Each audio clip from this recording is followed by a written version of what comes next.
The Tour de France may be over, but here in Edmonton, it's stage 11 of 17 on the IndyCar Series. In this race, Will Power wears the yellow jersey as points leader. But two former series champions lead a peloton of stars looking to chase Power down.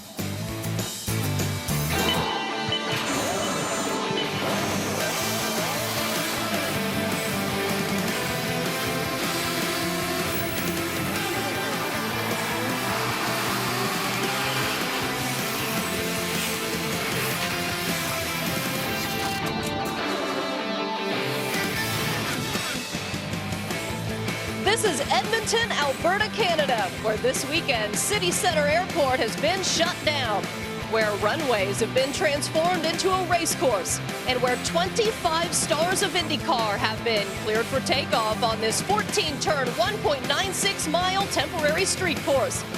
So please fasten your seatbelts and turn off all electronic devices. Welcome to IndyCar Central here on Versus.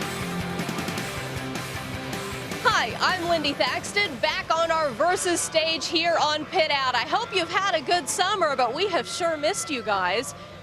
It's been too long. The Versus team is thrilled to be back. We've got you the rest of the 2010 season. There are 7 races left. So right now here in Edmonton, race 3 of 5. It's a stretch of road courses, but then we finish out the season with 4 straight ovals. This is a city where Wayne Gretzky is known as the Great One, but I'll tell you what, Will Power could be called that as well. He's the only one this season who has won more than one race. He's won 4 of the 6 road and street races, and it actually puts him in a position today to clinch the inaugural Mario Andretti Trophy. It's awarded to the driver with the most road and street points this season. All Will has to do is finish 20 points ahead of Ryan Hunter-Reay and 23 points ahead of Dario Franchitti to put himself in a position where no one can catch him in the remaining 2 road course races. And if that's not enough, by winning the last 2 races at Watkins Glen and Toronto, Will also looks to join Scott Dixon, Dan Weldon, and Kenny Brack as the only IndyCar drivers to win 3 in a row. We go green in the streets of Toronto.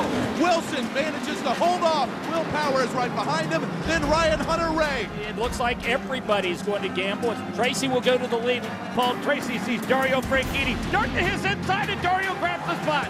It is Dario Franchitti out in front of Will Power and Justin Wilson. Dario Franchitti heads to pit lane. Will Power in front of Justin Wilson. Now they both peel off.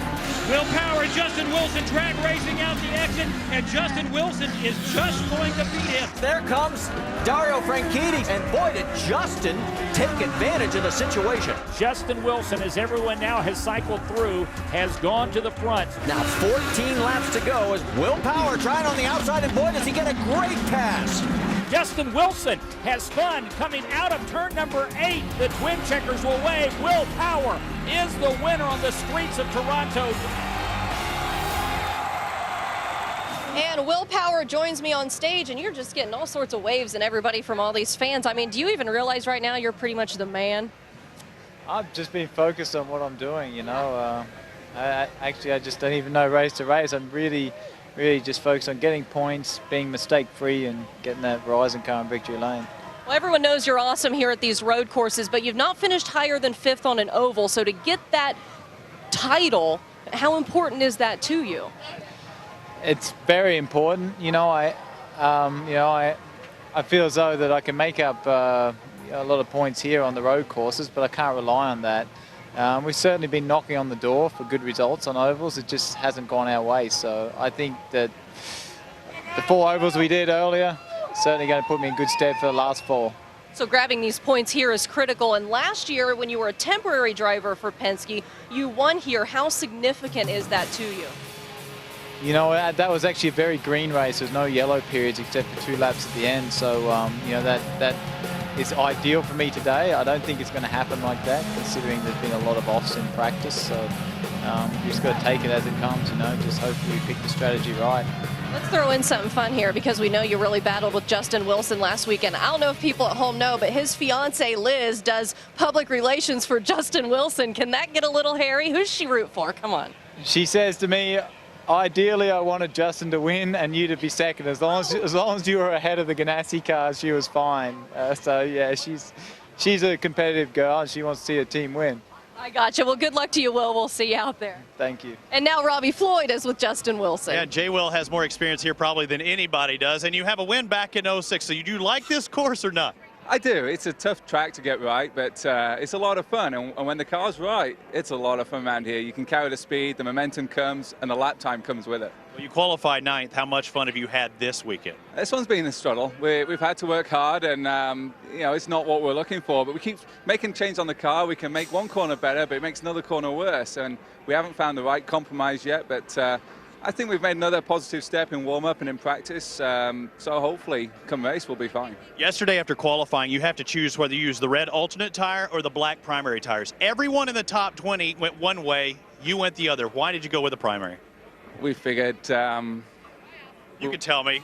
we want to make something happen. We want to do something different, and we're not going to do that by doing the same strategy as everyone else. And on a track like this, which is so downforce dependent, you can't get within a second of the guy in front. So we want to do something different. We want to put the reds on when everyone else got the blacks on, and see if we can take advantage. And then after that, we'll see if some people put a second set of reds on which are used, and maybe they'll go off.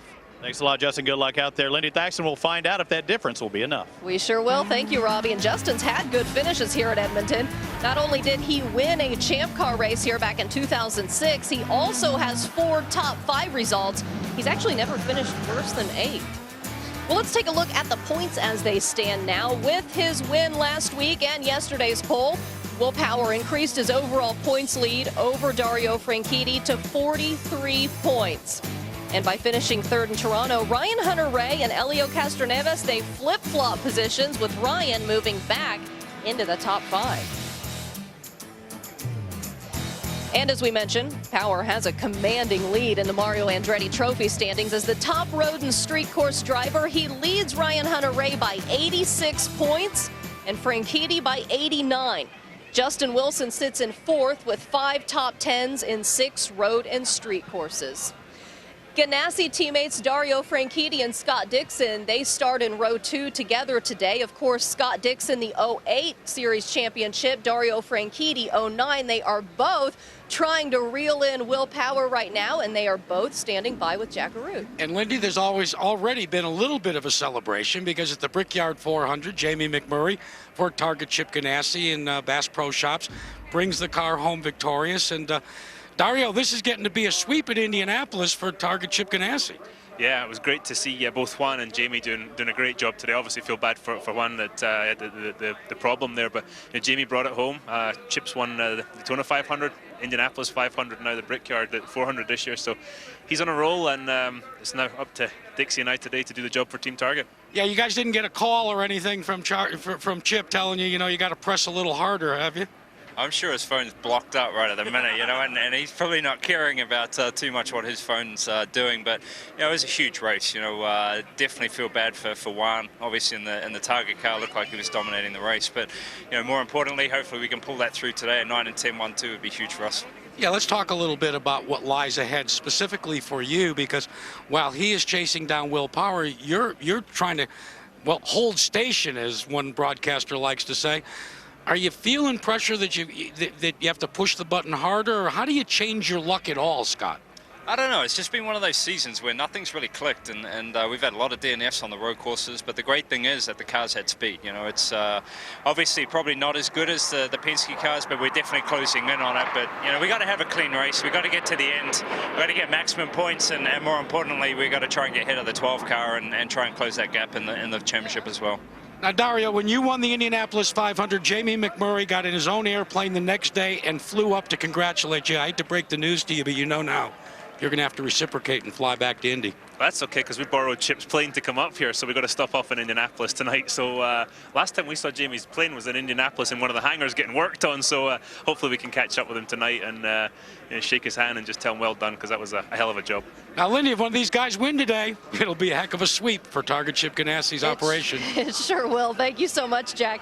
And since the reunification, Dario trails only Will Power in road and street course wins. Power has 5 wins in the last 2 seasons, while Franchitti has 3. Well, when we come back to Edmonton, we will take a look at some of the emotions that boiled over last week in Toronto and the battle of words that followed. This is IndyCar Central on Versus. Going to be a good one. We've got a great crowd out here too. And many of the drivers here in Edmonton, they are just happy to leave Toronto in one piece. Get this, more than half of the field was involved in contact or a spin of some kind. And after the checkered flag, tempers really boiled over. We thought we might be settling things this way, which this works. We're in Canada, right? They love their hockey up here. But a lot of the drivers, they let their fingers do the talking on Twitter. Not sure if you're on Twitter. The IndyCar Nation is huge there, and you would have gotten a pretty good show after the Toronto race. Well, take a look at this, and then we're going to let them tell you what they have to say about it, but we're going to give them more than 140 characters. And Takuma Sato, both fighting for the same piece of real estate. Sato's day is done. Elio Castronev has lost control and buries it deep into the tires. Mario Romancini made contact and got spun around. IndyCar officials have levied a penalty against Mario Moraes. The 0-2 of Graham Rahal drove up underneath the 6th machine of Ryan Briscoe, spun him around and knocked part of the wing assembly off the car. Oh no, we got another crash. Oh, it is Matos, and now the 20th incident involving a KV racing machine. EJ Viso and Matos is in the tire barrier. Thomas Scheckter and Alex Tagliani contact. Deja vu all over again. Those two had contact and issues a year ago. There's no way that I would do anything intentionally, if that's what you're trying to say. But it was like straightforward, you know, like, hey, it's the payback, you know, you, just, you know, like, see you later, you know, it's just weird. You can go cry. Come speak to me if you want to speak to me. Otherwise, you know, he's just crying. It's over with, it's done, you know, move on to Edmonton. We have our own little rumble in Edmonton here. Yourself, Thomas Scheckter, a lot has happened since last week at Toronto. What has happened? Pretty much nothing since Toronto. I was quite upset for over-optimistic move and our race in the wall. And I find out what I needed to find out after the race from him, what he was all about, and that was it. Once that was over, I just came here and focused on another race. But you talked to me and said that he was holding a grudge from last year. He said, well, it's payback. Yeah, and that's the weirdest thing. And when I find that out, there was nothing else I needed to find out from him. You know, when you hold a grudge from a year, and that's the reason why you give the payback to another driver on track, is pretty low. Try and focus on this year. I'm noticing some different colors. You have a Hot Wheel on your hand. You're the new representative for Hot Wheels Canada. Yeah, I used to throw the Hot Wheels cars down the garage at my mom's house, and I had the bright idea of throwing a bunch of flour on the floor and make a little track, and that was the end of my Hot Wheels life. But now I drive the real size one. Yeah, the real life starts out now. But just like two kids playing with their Hot Wheels when they're kids, you know you're going to have a tussle. That looks like the same thing we have between Alex and Thomas Scheckter. Well, let's check in with the other side to the story. Alex Tagliani, we've heard from. Now we hear from Thomas Scheckter. What's up with all these tweets and these back and forth between you and Tags? Like I said, he probably needs a pacifier to stop him crying so much. But, you know, I've explained a million times what happened. You know, my focus now is doing a good job. Monavi's happy to come on board again here for Edmonton and just working very hard. It's a tough race. We qualified in the top 12. We've done a great job. It's going to be a very tough race ahead of us. So, you know, that's what I'm going to focus on. When you have that kind of focus, though, does there ever enter into your mind during the course of the race what's been transpiring? And it seems like, from his standpoint, for the last year or so. And how do you get that out of your mind? Well, I hope he's losing sleep over it, because I'm not. You know, I don't worry about it all. I'm racing, and that's what I do. Whether he wants to do anything or not, that's fine. But I don't care. I've got enough problems without Tagliani, so I'll just concentrate on what I have to do. Good luck, Thomas. Thank you. Well, thank you, Jack. We definitely want to keep an eye on those two guys as we race today. By the way, coming up later in the show, we've got a special feature story on Alex Tagliani, and he's one of two Canadian drivers racing today. Of course, the other is Paul Tracy. And by the way, Alex and Thomas were not the only drivers to have a Twitter debate after that Toronto race. Ryan Briscoe and Graham Rahal had their own back and forth on their late turn 3 contact. Take a look at what they had to say. You're going to want to look at your screen right now. You can see Briscoe and Rahal going back and forth. You know, Briscoe saying, you know, make a clean move instead of punting me. Rahal saying, I made tons of clean moves today. Ryan wrote, Graham simply screwed up today and can't man up. To which Rahal responded, "If I were rough driving and Briscoe wasn't blocking, Chief Steward Brian Barnhart would have given me a penalty." End of discussion. Well, Graham Rahal is not racing this week in Edmonton. However, we are going to see him in Mid-Ohio, but Robbie is standing by with Ryan Briscoe. Some tweet sparring between @RyanBriscoe6 and @Graham Rahal on the Twitter. What's going on between you guys? I think it's water under the bridge now. We probably got a bit overboard with Twitter after the race in Toronto. A few, tempers were flaring, and we sort of let it go a little bit. But I have a lot of respect for Graham. He's a great driver, and I'm sure nothing he did in Toronto was intentional. So I was hoping he'd be here just so we could sort of settle things once and for all. But I'm really happy about being here in Edmonton. The car's great. I'm really looking forward to the race. Qualifying wasn't as good as I was hoping. I was hoping to be a bit better than 5th, but I think I've got a really good race car, so hopefully we can move up from there. Word was yesterday you might have went the wrong direction, trying to get that pole like you've done before here at Edmonton. Yeah, we've been good all weekend, and the car's been really solid, and we're just looking for a little bit extra front grip, and we made some pretty big changes, just sort of listening to what had been run on the other 2 cars in the team as well, and I tried it, and I just got really loose into the corners. I couldn't attack, and we sort of took a step backwards. So at least we learned from it. It was good to make it into the Fast 6, as challenging as it was, but I think we learned from it, and it should be a good car today. All 3 Penske cars in the top 5. Watch out for Ryan Briscoe. And outside of Will Power, it was Woe Canada for Team Penske in Toronto. Ryan's 18th place finish and Elio's 24th place represented the worst showing for those 2 cars at a single race since Ryan joined the team. Last week, Danica Patrick finished 6th in Toronto, her best road or street course result of the season.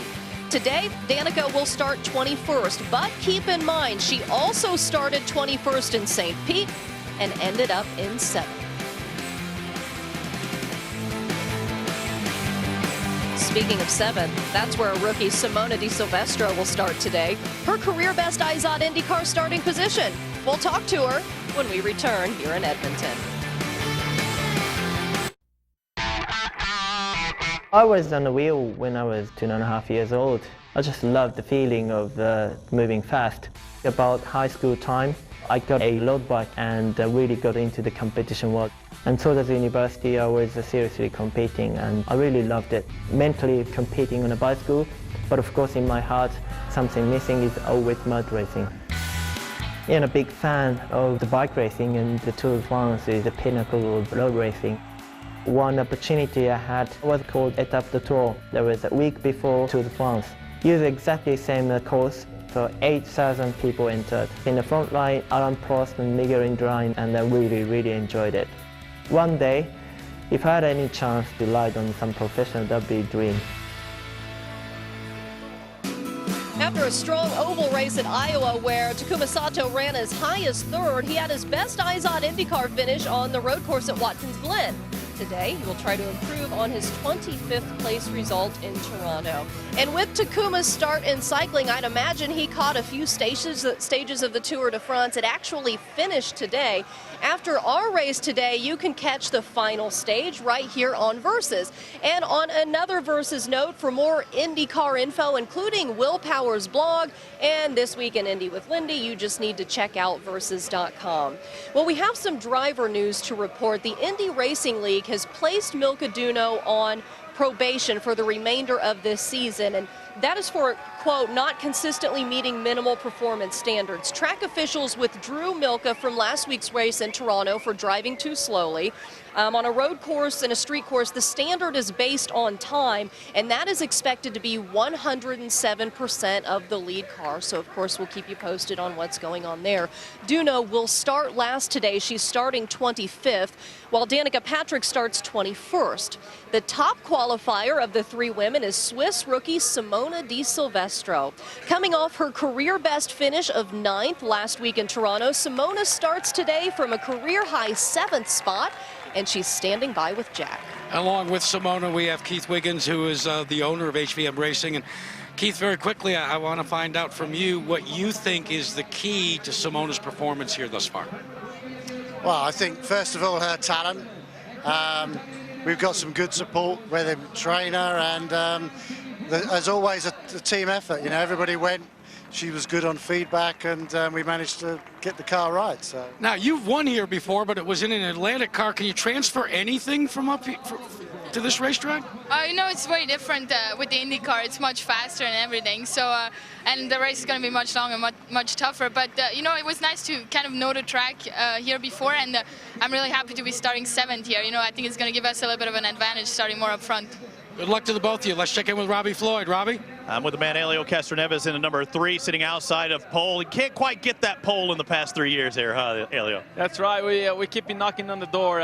It's okay if I don't get the pole, but it's big okay if I have the win. Certainly, it's been an incredible streak for Team Penske in qualifying. They've been doing very well.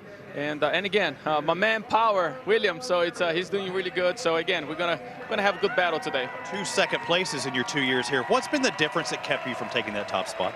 Well, you know, it's putting everything together, and this is a place that half of the track you can be very good, but all of a sudden on the high-speed corners you might just make a little mistake and end up losing all the advantage you have. So it's a tough place. It's a very physical. Today is going to be a tough race. That got me thinking of Will, too. We know how much he trains and stuff. Do you train anything different for this track? As you told me, this is the most difficult, physically demanding track of the year. Well, basically, you try to keep the same type of physical. You don't push a little, maybe a little bit the neck, because this is we're talking about 5 corners that you're actually carrying 3rd and 4th gear. And man, it's kind of tough. But hopefully today won't have any problem, and we're going to have a lot of fun. Thanks a lot, Elio. Starting outside pole today, Lindy looking for his first win here at Edmonton. Did you all catch Elio call Will William trying to break up that willpower? We know what he's up to. Thank you, Robbie. Well, earlier today, race number 8 of 13 on the 2010 Firestone Indy Lights circuit took place right here in Edmonton. James Hinchcliffe qualified yesterday, and he got the pole position, so he started first here. Starting second, J.K. Vernay in the number 7 gave him a run for his money off on the start, but guess what? James Hinchcliffe, he leads all 50 laps in this race.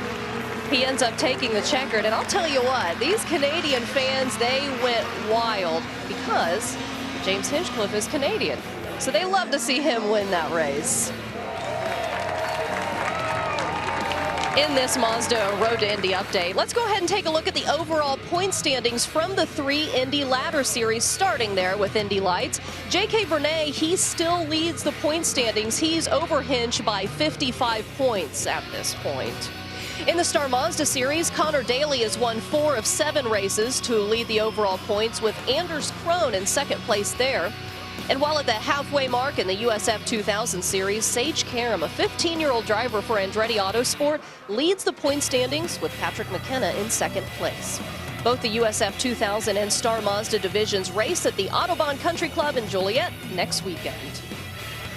This is the 3rd time the IZOD IndyCar Series has raced here on this temporary airport set up here in downtown Edmonton, and the 6th open wheel event contested here.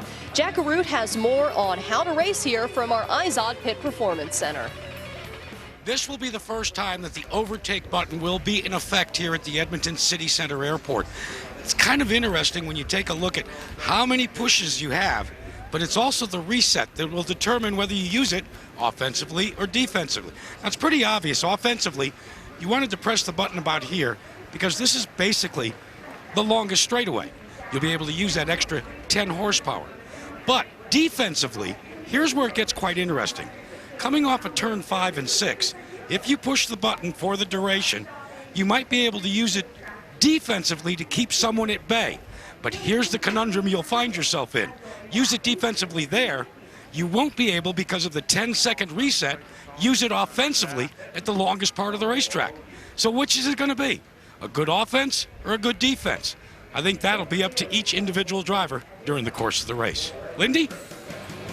Thanks, Jack. We're a little more than 15 minutes to the command of today's race, and when we return, I'll send it over to our booth trio of Bob Jenkins, Professor Jan Bikas, and Robbie Buell for their take on the recent chassis announcement. This is IndyCar Central on Versus. Welcome back to Edmonton, just ahead of the start of today's race. I'm Bob Jenkins along with Robbie Buell and Jan Bikas, and recently the IZOD IndyCar Series gave us a look into the future at what the car will be like. 2012 and beyond. A lot of unanswered questions. One thing we do know, though, is that Dallara will build the safety cell. It will cost $349,000, about 45% less than the current model. Jan, run down some of the other things that we know. Well, Bob, why don't we first take a look at what do you get for your $349,000? You get a rolling chassis. It gets that name because you could roll it off the factory floor. Once you put an engine, and in this case, front and rear wings and a side pod, then you have a car that you can race. On the second angle of this rolling chassis, you can see the under tray. Even though it doesn't have side pods, it's much wider. That was for safety, to try and keep the wheels from interlocking. Now the actual tub itself is going to have greater visibility. We know that Dallara already builds a very safe chassis, but they want to improve the driver padding and the technology to make it one step safer yet. Now don't forget that the original Dallara chassis was built for oval racing only. But then the IndyCar series went to street and road courses. They had to build all new suspensions because you need heavier suspensions to go over the curbs and the bumps, certainly to a place like Edmonton or a street circuit with the curbs. So all the teams have to have 2 sets of suspension. This car will be designed as a road course car that you could race on ovals. Only 1 set of bits saves a lot of money. If you look at the front suspension, you can also see they have gone to a more traditional push rod suspension instead of pull rod. The angle of those suspension pieces are up instead of down. The mechanics aren't going to have to climb underneath to change the springs. The springs and shocks are up on top. You'll also have a third spring, meaning you can have ride control, which was a big hoopla this year.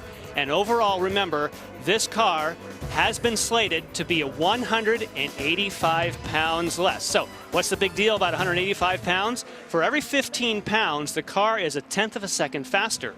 If you extrapolate that out to a street circuit, that's 1.2 seconds faster just because of the weight. And don't forget about the new engine rules. The new engine rules were introduced to where the cars will have between 550 and 700 horsepower. The idea is 700 horsepower on the street circuits at a place that gets them back into the power and rate ratio of the old days. Think of Long Beach, where you had high horsepower race cars that would get off of Queens Hairpin, go down Shoreline Drive at 190 miles an hour because they had such high horsepower. Now you've got that power to rate ratio about the same. At Indianapolis, I think the current power is right about what everybody wants at 625. But then when you go to Texas, they actually would like to have less horsepower so you don't have to slow the car down with aerodynamics. And finally, Edmonton is a fantastic example. At 2,200 feet, you lose 50 horsepower just because of the altitude. Well, with a turbocharged engine, you don't lose that horsepower. And so instead of 575 like you'd have at Edmonton now all of a sudden, you've got 700 horsepower, you're 185 pounds lighter. Then don't forget about the new push to pass. It would be a true push to pass at 100 horsepower. Now you got something racy. Now, Robbie, as a car owner, I'm interested in what you think about all this, especially the cost factor. Well, it's all good, no question about it. We know a decision's been made. Not everybody's going to like it. Some people are going to love it more than others. But the cost is going in the right direction. And the big reason is, just like Jan said, is with oval and road course packages, it's the same suspension, so you don't have to buy that times 2. So all of that is in the right direction. The one thing that we still have to get more information on, the initial cost of any new car, that's a big hit to teams. But it's the running cost. So with gears and drive gears, what's going to be the cost going forward with this car? And that's still information that we got to get from the series. One other thing that we know, the aero packages must cost no more than $70,000. And Jack Arute, I'd like for you to weigh in on this aero package system. Well, that's the part, Bob, that's got me excited because it's almost a look towards the past. Remember when you'd go to an IndyCar race and you'd see a Roadster and then you saw the rear engine cars and you knew what a Lotus was, then you knew what a March was, or remember Dan Gurney's Eagles? Well, now with this new package, the Aero package, or as we like to call it, the outer clothing, every car has an opportunity to have a unique look. Now, with an eye towards the economy, though, here's what I find will be really fascinating as well. Let's say you're Lotus. Instead of having to expend tens of millions of dollars to develop an Indy car, now you can develop the outside clothing and call it the Lotus Special. You could do it with Grumman Aircraft. In fact, there's been some talk that already Honda's looking at it, already Lotus is looking at it. It's a very cost-efficient or price point way of taking Indy cars and for the fans, giving them all a unique look. I know there's a lot of other specifics that we're going to have to follow for the next 12 months or so in terms of how they're going to do it, how it's going to be improved. But I know I, for one, am really looking forward to January 1st, 2012 to see what the assortment of aero packages that might be available to teams will be.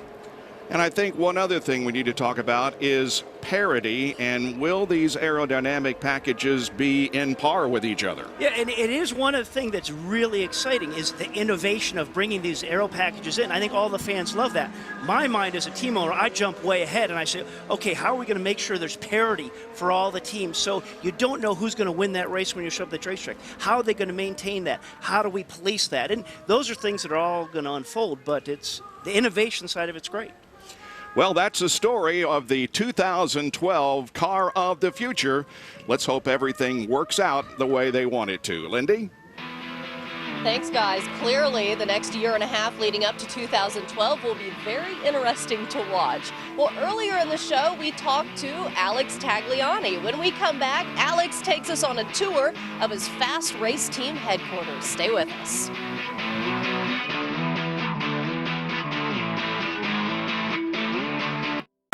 He brought me to a couple of race tracks. I was doing really good lap times and I was competitive. And he called my dad and he says, hey, your kid's pretty good. And a couple months later, I went back home. From that point on, it was my mom making lunches over the weekend and my dad bringing me to racetracks.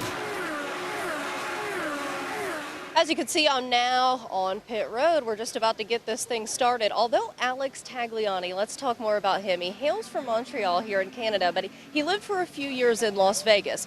Well, he recently moved to Indianapolis with his wife, Bronte. They actually met. He was racing in Australia, and she was competing in the Miss Gold Coast pageant. Well, Alex gave up the life in Las Vegas. He moved to Indy. He wanted to be closer to his team, the fast race team. Well, recently, he gave us a tour of the inside on becoming fast. This is Alex Tagliani from the fast race team driving the Bowers & Wilkins 77 car. We're here in front of the fast race team facility. I will welcome you inside and show you around and show you where I spend most of my life eating, training, and getting prepared for races. So come in. The man behind the whole team, Mr. Rob Edwards himself. How are you, boss? I'm good, thanks. Walk into the race shop, and here we can see the simulator set up, ready to go. Do a couple of laps of the next racetrack where we're gonna race. Helps us putting us drivers in the mood and remembering where we're gonna turn left and right. And so the trophy case is a nice little display to have at the entrance of a race shop, but it's also just to get rid of my stuff because I've moved from Vegas to Indy. And it's also remind you of good memories. You know, like the trophy that's in the middle, it's the one that I got from Surfers Paradise. And like you're reminding me meeting Bronte there. So that's the year that I was on the podium there, and the year that I met her. Walk here, messy office. I just drop my crap in here and get changed. And the first thing I do, I walk back into the gym. That's where the day starts. So we're lucky that we were able to put this gym together. I think the guys are training. Bronte is a personal trainer, so she trains them. And since she started training them, I think I lost some popularity with them because she really rides them hard. The pain's gonna start.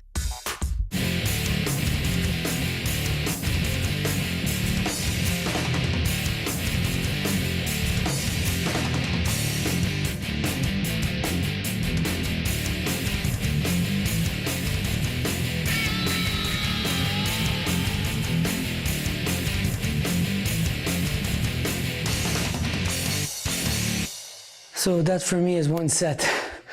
Down there, an infrared sauna obviously helps like muscle recovery. I use it mainly just to get used to the heat. The body metabolism gets used to that, gets prepared to it, so you're in much better shape when you go to the racetrack. After my gym session, I get changed. Well, thank you for stopping by. I guess after a little bit of physical training, now it's time to go back to business. See you on the racetracks. you all enjoyed that. It's pretty cool to see what goes on away from an actual racetrack. Thank you, Alex Tagliani and the crew, for letting us go there. And Alex has 4 top 10 finishes this season, including a 6th place result at St. Pete. Today, Alex starts 19th. And as we've said, Alex is one of 2 Canadian drivers in the field today. Of course, you've probably heard of the other one, Paul Tracy. He's in the number 15 car. He's driving for KV Racing Technology this race. And Tracy, he's fared pretty well racing in his home country. He's got 2 wins in Toronto, 3 in Vancouver, 3 top 5s in Montreal, and 4 top 5s here in Edmonton. He led 14 laps last week in Toronto before finishing 13th. And that will wrap it up for IndyCar Central here on Versus. Coming up next, the start of today's Honda Indy Edmonton. Thanks so much for joining us on IndyCar Central on Versus.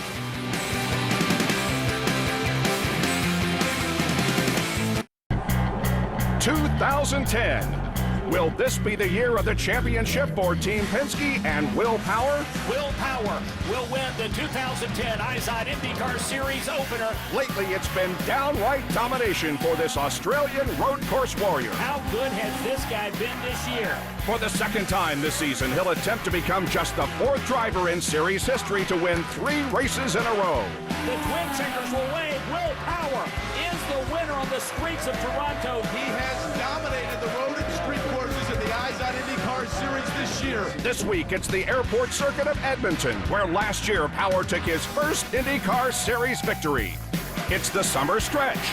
The next 3 races take place on road courses. Then it's 4 ovals to the finish as the championship push continues. Power looks to add to his points lead the next 3 races before Dario and Dixon try to reel him in on the ovals.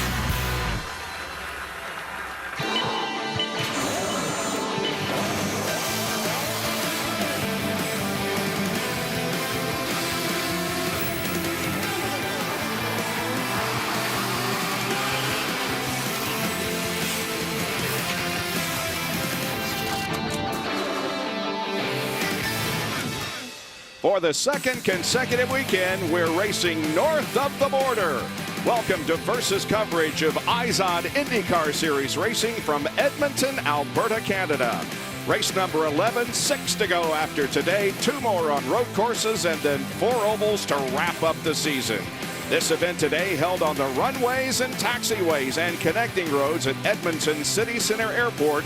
The course is 1.9 miles in length. A beautiful day in Edmonton. Good crowd on hand. The fans are ready for the start, and the command is coming up in just a few moments. There is Will Power, the pole sitter for today's race, and the points leader in the IZOD IndyCar Championship. Team Penske has had a good season this year, led by Will Power. Briscoe has 1 win. Of course, Elio Castroneves also has a win, with Briscoe 4th in the point standings and Castroneves 6th in the points. Drivers are ready. The command is going to be given today by a member of the Canadian Olympic gold medal curling team. And I think all is ready. Let's go downstairs for that command that will get our race here in Edmonton underway today.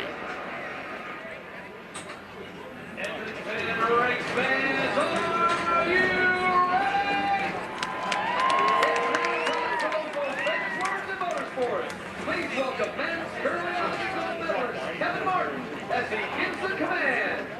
Drivers, start your engine!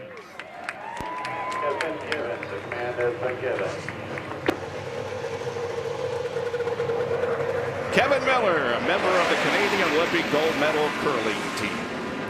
There's the target Chip Ganassi driver starting side by side in row number 2 today. There are 25 cars on the grid preparing for 95 laps, 186.2 miles. Once again, for the 6th time this year, Will Power won the Peak Pole Award. He covered the course in just more than 1 minute, 116.991 miles an hour. The Peak Pole Award worth $10,000.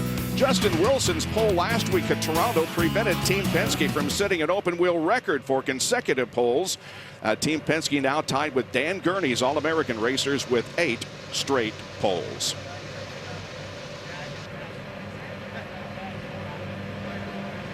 Making sure all cars are running. They will roll off for a couple of warm-up laps before getting the green flag. Danica Patrick gets set to go. Front of the field begins to pull away. And here's the way they'll line up.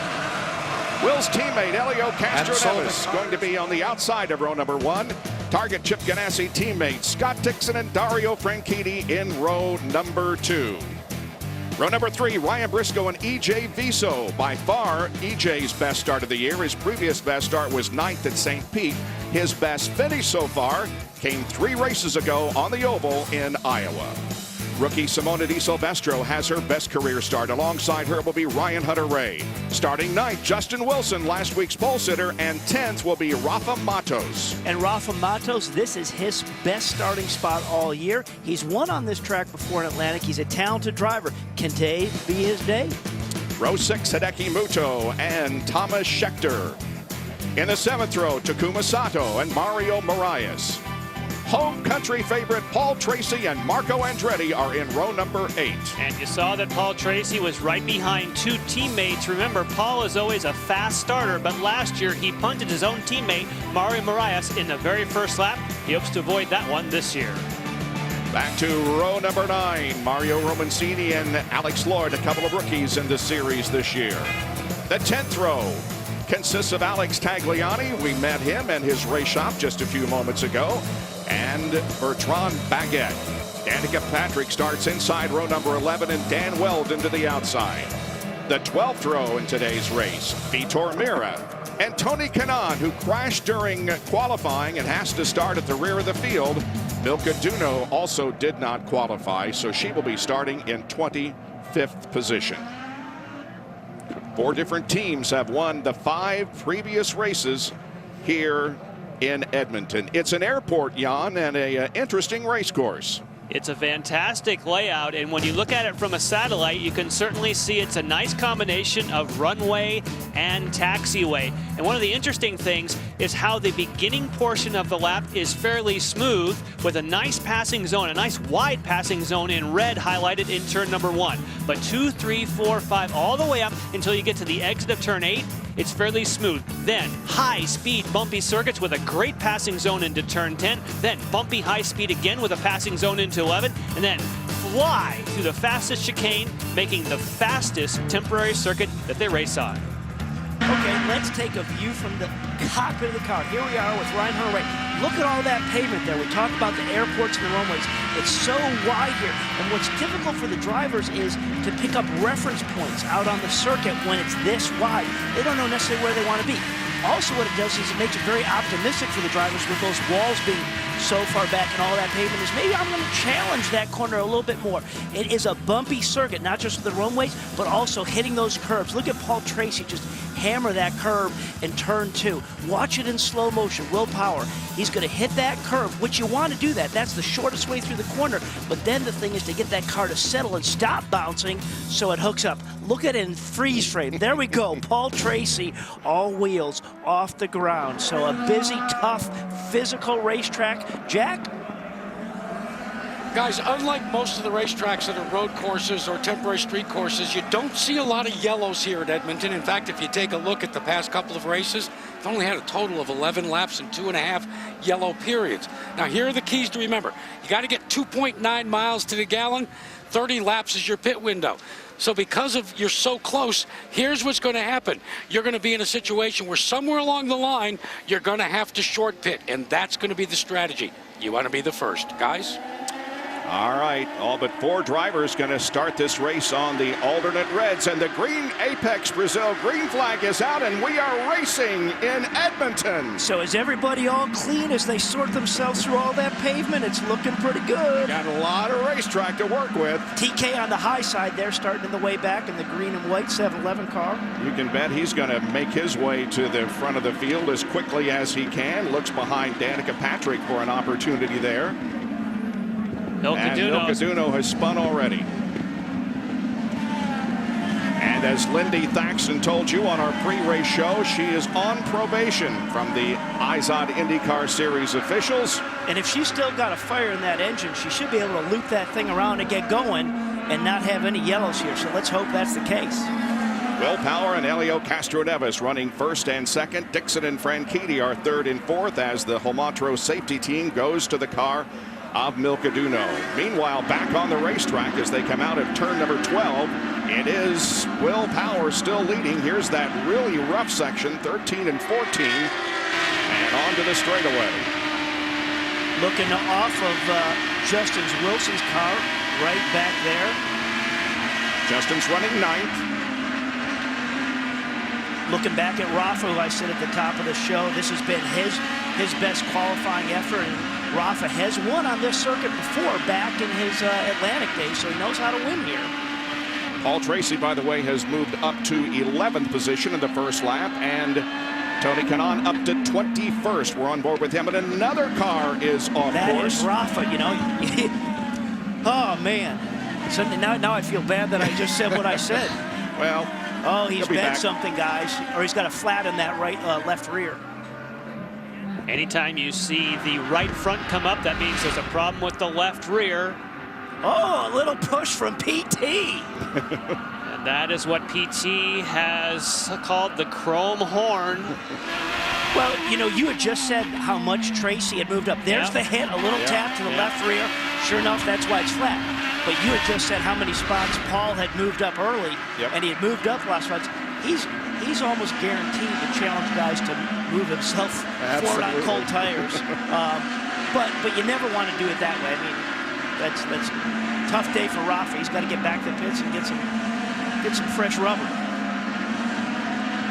Will has opened up about a 0.7 of a second lead already on his teammate Helio Castroneves. And more on both Power and Helio from our IZOD Performance Pit Center. Jack? Helio Castroneves makes no bones about it. He kids about changing his name, Will Power, to William Power. But what he told me before the race is he has made a study of the way Will Power races around the racetrack. He said the one problem that I have, I'll try the lines, but Robbie, one of the things he says as we look at Rafa Matos taking out those tires, he said Will Power is a left foot breaker.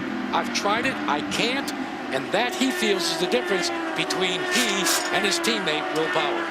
Well, you definitely have to think that Helio, when we see what Will Power has done and been so absolutely fast on these road courses in qualifying, and when you're his teammate, you have access to his information, you got to go back and study it and say, hey, where has this guy beat me by a couple tenths here and there? And, you know, Helio is as good as it gets in terms of racecraft, sheer speed, and laying down a lap. So he wants to pick that part and say, hey, where is William? Not Will Power, William faster than me. And when you talk about switching from left foot braking to right foot braking, Dario Franchitti is a great example. He's still right foot brakes. He's following Scott Dixon, his teammate, which is still a left foot braker. Very few people make that transition once you're far in your career. The exception to that is Paul Tracy. Paul Tracy got beat handily by A.J. Allmendinger, and he had to figure out how to switch styles. Tony Kanaan started 24th. He is up to 19th already. Kanaan up to 19th here in the early going. So he's looking at Bertrand Baguette right in front of him, and a really crucial area where there is a good passing zone is you're going to come through this fast section. This is a 140-mile-an-hour chicane right here, and if you can get through here really fast, this sets your speed as you go into turn one, where it's a really wide, good passing section. Right now, Tony's not close enough to poke his nose in there on Bertrand. Baguette is just ahead of him, and Alex Lloyd is up there, so is Mario Romancini, and Lindy has more on Tony Kanaan. Yeah, guys, this is a big number race for him. This is his 125th consecutive start. He actually leads all the active series drivers. He's only 13 short of the record held by Scott Sharp, and he's the only driver in the series right now. He's completed every lap this season. That's 1,359. He's actually the only driver in major motorsports history to complete every lap in an entire season. Get this, back in 2003, Bob, he completed 3,305. Yeah, he is the only driver who has completed every lap this year, too, Lindy. On board with Ryan Hunter-Ray running in 8th position. through this turn 13 and 14 segment onto the front stretch. Will Powers now led in 10 of 11 races this season. The only race he has not led was the first oval race of the season in Kansas. Continues to lead here at Edmonton. Basically a 5-car breakaway here. It's Power, Castroneves, Dixon, Franchitti, and Briscoe. Then about 5 seconds back is Simona Di Silvestro running in 6th, and E.J. Viso is in 7th position. Ryan Briscoe finds himself in 5th right now. And Ryan, what do you think about your fellow Aussie, Will Power? It's a lot of fun having a fellow Aussie on the team, and he's from more of the countryside, you know, his accent's a little more rural, and we have a bit of fun with that, but he's a hell of a driver and a huge talent. We got a taste of that last year, and he won the round in Edmonton, and you know, I think with myself, Will, and Elio, we're really going to feed off each other a lot this year and help each other. And push each other a lot as we move forward. So I guess you speak a little different Australian if you live in Toowoomba as opposed to Sydney. Yes, indeed. And the key word there, he said, hey, we're all going to push each other. And Elio made it very clear after this weekend that he's thankful to have Will be on that team because he's pushing the both of those guys and is making them a better driver. I guess you better say that. I mean, that's what you got to. And Robbie, you talk about how much work this racetrack is. Look at the bottom line there. Only 7 seconds of a lap do you ever get under 1 G of cornering here with a max of 3.8. You're working hard here all the time. And one of the keys to this race is going to be manage yourself as a driver. The physical side of this race, you want to set yourself up that you got plenty to give the last 20 laps, along with your car, your gearbox, your tires. Lindy. Well, Roger Penske is usually in Ryan Briscoe's ear. He's not here this weekend. He's at Indy for the Brickyard. So Eric Cowden, who's the engineer for Briscoe, he has stepped in for Roger. I'm told the team is all ready to constantly update him as this is going on. And guys, I have a feeling this is kind of like the Chip Ganassi thing. He's not here either. Barry Wanzer stepped in on Dario's pit box. And Barry told me beforehand, even when Chip's not here, it's like he is here. And I can guarantee you that Chip Ganassi is in major celebration mode right now because his team and driver Jamie McMurray won the Brickyard 400 at the Indianapolis Motor Speedway today. All right, there is the 5th place car of Ryan Briscoe. And as I indicated, there's quite a bit of separation until you get back to the 6th place car, and that is Simona Di Silvestro. Boy, but she's first in class at this point. And Robbie Floyd is there. Michael, what are you saying to Simona? She already made a pass on E.J. Viso earlier. Get in that rhythm, find your mode. Oh, absolutely. This track's about settling in, getting yourself to the last stop, and then you race the position there.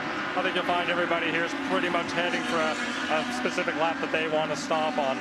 Think of her any different because she's a female out there? I mean, you were so happy with her yesterday. I mean, you can't look at her any different, can you? She's a remarkable talent. I mean, she's a rookie. She's got very little time in these cars. This is probably the most difficult racetrack that we run at as far as road circuits. And to come here and qualify first in your group yesterday and then wind up 7th overall, truly remarkable. Simona Di Silvestro trying to find that rhythm, also being concerned about fuel. She's coming off her best finish of the season. She was 9th last weekend at Toronto, and Thomas Scheckter apparently has torn off the front nose of the car and gets a replacement.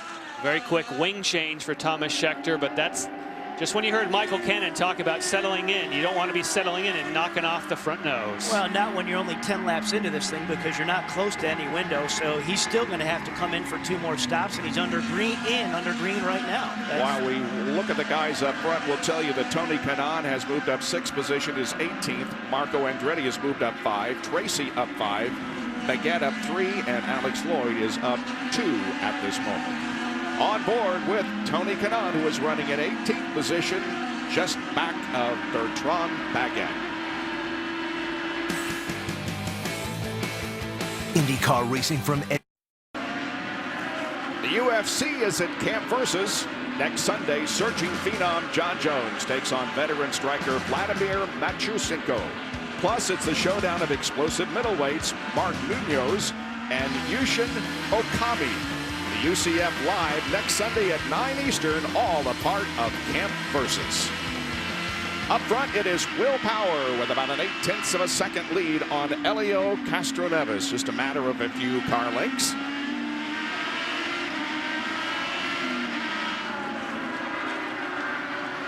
There is Tony Kanaan running in 18th position.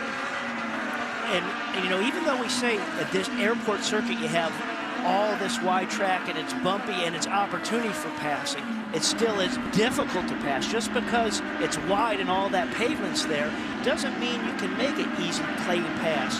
You really have to set it up and have a good run off these corners. And if your car is sliding around and you can't get the power down to get that run, you're not going to get the pass done.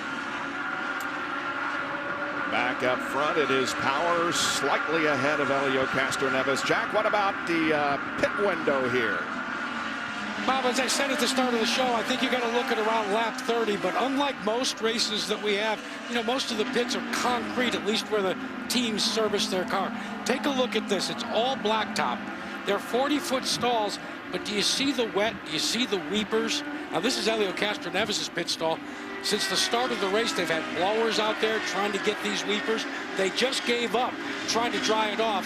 This is going to create a potential problem, especially when you're finished with your service.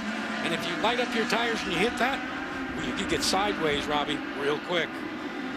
And Jack, when you're talking about that pit window and around 30, that's sort of the middle of the pit window. If you were someone running near the back of the pack and you want to take a gamble, you could stop on lap 25. But people like Will Power, those that are leading, you heard Michael Cannon say, we want to settle in and we know when we want to stop. That lap will be more like lap 34. Now, Paul Tracy, we saw him make the contact right in this area with Rafael Matos, and I thought I saw a little piece of front end plate fly off. And now his march to the front is not as quick as it was. So when he got in there a little bit of that chrome horn, I think he lost some of that right front wing. And now without all your right front wing, it's going to be tough to be fast. Here is Takuma Sato running back in 12th position for KB Racing Technology. There is Paul Tracy. His finishes this year in the 2 races that he has been in, 14th at Watkins Glen and 13th at Toronto last weekend. See there anything?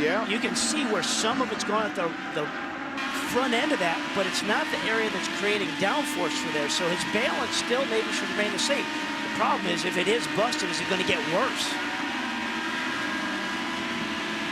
Just behind Paul is Marco Andretti. This is a replay from earlier when he had the slight contact with You'll Matos. see it bend, and that little piece you go, there it goes, off to the right. And what a shame for Rafael Matos. And I'll say that, you know, Paul Tracy likes to be aggressive, and he is a fast starter, but he'll know that he was in the wrong spot there. He'll feel bad for Matos. He was just trying to push and didn't clear soon enough. And that's identical what he did a year ago to his teammate at the time, who was Mario Moraes. Well, he'll get less trouble for doing that to Matos than he did to his teammate, that's for sure. Yeah, Jimmy and Kevin will be a little less forgiving. They call him the Thrill from West Hill. From a suburb of Toronto, of course, was loved by the fans in Toronto last weekend, and the Canadian fans are also pulling for him and Alex Tagliani. And when we were just looking at that, you could see he just kind of looked over to his right mirror.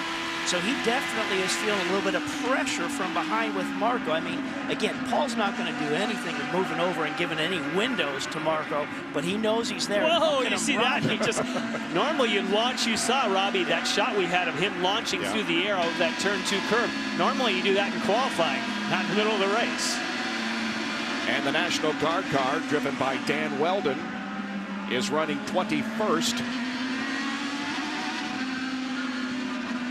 And he's been chasing this car all weekend, really, since they rolled it off. But, you know, the motto there is never give up. And, you know, you never lay back. You always keep pushing, no matter what. And on the telemetry, when you see the steering and how far that trace went over into the blue, the rule of thumb is the more steering, the slower you go, because that's more scrub. If you can get the car to turn, obviously there's tight corners here, but the less steering that you can get away with, whether it doesn't matter if it's road course or oval, that is the key to speed. A great theory if you can apply it. Second place finisher at this year's Indianapolis 500 for Panther Racing and National Guard Dan Weldon. Coming off corner number 12. If you go straight ahead, you enter the pits. If you turn right, you go to turn 13. Right at 140 miles an hour through there. Here's Mario Marias, and he's running 14th. There's Takuma Sato and Hideki Muto. Now Scheckter will be a lap down because he came in and got a nose, but he certainly got a KB sandwich there. He's going to the outside. Marias is taking a look on the inside of 10 now. Oh, he's gonna make it. And that's he made a good run through turn 9 onto that one straightaway. He used up all the runways he came off there. That's why he went to the outside of our screen to keep that momentum going. And then he had the inside track going into turn 10. Well done. Robbie Floyd with more on the KB Racing Technology team. Well, Paul Tracy has his blog where he talked about yesterday that they didn't even have a meeting about what to do on the start with those 3 cars running nose to tail, 13, 14, and 15. But today I said something to Paul, and he said, well, we did have a coming to Jesus meeting just a moment ago. Myself and Kevin Galkoven, we stuck our 3 monkeys down in a chair and said, guys, I'm not going to tell you how to race. Just be smart and don't race the KB cars harder than you would anybody else out there. Well, Paul Tracy, of course, raced his way from 15th up to 10th, and it looks like the other guys now starting to press as well. There are only 2 cars that are not on the lead lap. We mentioned Thomas Scheckter, and the other one not on the lead lap is Rafa Matos because of his contact with Tracy that sent him to the pit lane. Scheckter did the right thing there, guys. You just kind of pulled side. Hey, I'm a lap down. I'm not going to mess up your race. Go after it. 20 laps out of 95 completed here at the City Center Raceway in Edmonton, Alberta. You're watching Eyes on IndyCar Racing on Versus. Welcome back to the Honda Edmonton Indy at City Center Airport, which has become a raceway for these Eyes on Indy cars. And the leader is Will Power. There you see him. He has led all the way so far and has advanced his lead to 1.4 seconds. Will Power continuing to pretty much dominate this series this year.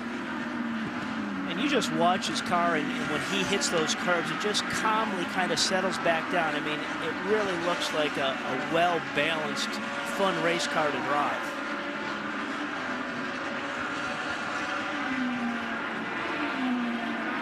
The front group are also all on the red sidewalled alternates, and they don't have the same kind of longevity do the black. So when you heard the crew members, and it's great to get a look at the whole racetrack from one vantage point and follow someone around, but the leaders certainly are in a position right now where they just want to maintain that grip. The first run you make on the red sidewalled alternates are the ones where you have to be easy on them because you can wear them out on a more green racetrack. Runway number 12 is the front stretch. Here they go into turn number 1 and 2 in this very quick switchback area. And this is the area where Jan said is smoother pavement, just kind of through this switchback, because this isn't part of the runways. But soon as you transition back, you get onto these runways. Going to stay up high here to take you through turns 8 and 9. Very fast, bumpy section right through here, turn 11. Look at all that track you have to use because you got that big old runway. Just that great perspective when you just watch one camera and follow one driver all the way around. It gives you the idea of the wide open spaces and areas where you still thread the needle and run it right up against the wall. Great for the fans that are there in the grandstands. You know, they get a little bit of the same perspective where they see what's going on, where the plus minus gains is of everybody around this racetrack. This place kind of reminds you of Burke Lakefront Airport, where the kart series used to run in Cleveland, Ohio. Same kind of a setup. And yes, the fans can almost see all the way around the track. Jack? And guys, as wide as this racetrack, as we take a look at Tony Kanaan as he tries to work his way, gets around Simone Di Silvestro. Keep in mind, because as wide as it is, you can escape. You can get away. You can get out of the way, so we don't have a lot of full course yellows. So what does that result in? Not a lot of strategy. When do you short fill? Do you short fill? Jan, you're absolutely right. Everybody tells me lap 34, and they hope that's good. Look at this tight quarters racing, guys. This will take your breath away. Baguette Now getting a move from the inside. All it takes is one little miscue as he was dicing ahead with Alex Lloyd. Ooh. That just broke a little bit of momentum, and then here comes Tony Kanaan. But what Tony needs to do now to continually get up through the field is he needs to stay close enough to the competition in front of him to capitalize on what happens. If he's not close enough when there's a little miscue or a little hiccup in front of him, then he's not going to be able to capitalize and gain spots. So he's got to keep pressing. Tony Kanaan is at the top of the list in terms of big movers. He has gained 7 spots since the drop of the green flag. Tracy 5 and Marco Andretti 5th. 5 positions. To Alex Tagliani, he's currently running in 19th. We'll take a break and be back for scheduled pit stops coming up in just a moment. The Eyes on IndyCar Series is at Camp Versus, and we'll take our tents and sleeping bags next Sunday to Mid-Ohio for the Honda Indy 200. Scott Dixon's historic win last year earned him the title of IndyCar's winningest driver. Now he looks for a repeat. He'll have to get, of course, past Will Power and Dario Franchitti and the others. The Eyes on IndyCar Series, Sunday, August 8th, 2:30 Eastern, all part of Camp Versus. This just happened. We'll take a look at it. It all started from Weldon was nicely letting some of these guys go by, and it just slowed up Franchitti a little bit of enough. Briscoe saw it happening, got to run by it, got the position. So we'll move Briscoe up to 4th now, and Franchitti goes back to 5th. We have started lapping some of the slower cars. Weldon is down a lap, and Mira also is down a lap now. And look at Ryan. Thought that there was... Very quickly, Dan Weldon thought something was going awry in the rear. That's why they came in and changed all 4 Firestone tires to see if they can solve it that way. Wow, Briscoe is just moving forward, and he passing both of the Ganassi cars. So we got Penske sitting 1, 2, 3. Yep, and Penske 4 and 5. Target, Chip Ganassi. Okay. Right. Roger's with you, but maybe not. Well, as we have indicated a couple of times, Chip Ganassi becomes the only owner to have winning cars at the Daytona 500, the Brickyard 400, and the Indianapolis 500 in the same year as a result of Jamie McMurray's win this week, or this day. Here is Briscoe getting to the inside of Dixon. Forces his way to the inside of turn number 10. Nice and clean, and then on the outside, Dario Franchitti tries to take advantage of that. Doesn't gain that position, but Ryan Briscoe is the one, as we heard in the pre-race show, had gone the wrong way on settings in qualifying. They put that back, so now, in a way, you would assume they have the setup. That's why Penske now, as he's let it settle out, this 1, 2, 3. More on Scott Dixon from Lindy. Well, Scott basically took a dirt shower in his car this morning. Now, he didn't go off course and cause a yellow. He just went a little bit outside of the lines. Let me tell you, he got hit with so much debris. They had to replace his front wing. It looked like it'd been in a hailstorm. They had to tape up his mirrors. They had to tape up the rear wing. And his helmet had so many marks on it from all of that. And they've recovered from it, but he had a rough morning, guys. Wow, I've never heard the term dirt shower. That's good. That's good. I like that, Lindy. Yeah. And I think part of, just through the practice sessions and qualifying, we saw a lot of guys, spin or go off this track. And again, I think part of the mindset of a driver is when you have all this openness, and I think I used the word optimistic, you just feel a little bit more that you want to challenge it. And that's why you see more of it. Simona, how about the job she's done all year, really, as a single car effort. Remember, she doesn't have a teammate. Yep. All right, here we go. Here's Dan Weldon in. And this is not a routine pit stop. Well, we know, that he had just let all those cars go by and thought there was something maybe going on with his car.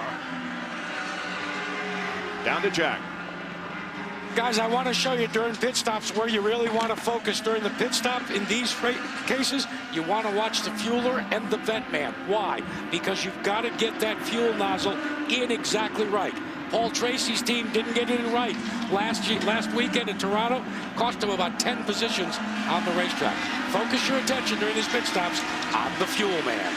Good battle here. 10th 11th and 12th, Tracy, Andretti, and Sato. Yeah, is that a mixture for fireworks or what? And Sato looked like he might have had the better of Marco Andretti, but Marco fought back and saved that position.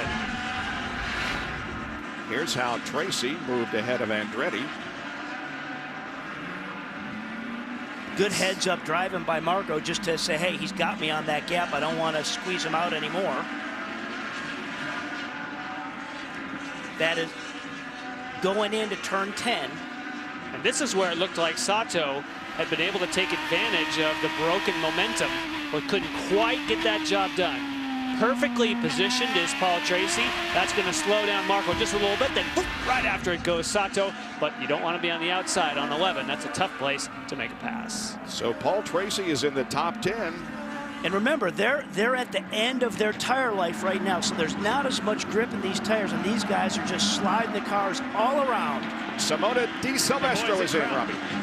And Bob, I was looking at it, it's very crowded. Alex Lloyd on her way in. He's going to have Hideki Muto on her way out, trying to get out the fourth. Going to the black tires, absolutely no changes. Michael Kenneth said they're happy, and she's out good. Now lap 33 is good, same thing for Paul Tracy, but I think the fronts will all come in. The leaders will get at least to lap 34. That'll help you. Every lap counts. Here's the fuel that Jack was talking about. That is going to be the limiting factor as he gets out, as Lloyd comes in. Leaving the battle on the racetrack now between Andretti and Sato. And we're going to really want to see where Marco cycles back with Paul Tracy, because Marco stayed out, and this is when Marco's got to really lay it down. We're looking at Danica in for her stop. She's going for brand new reds. She has a brand new sticker set of red tires that she's going with. Remember, she was one of the few that started on the black, but they have a problem. They have to go back up again.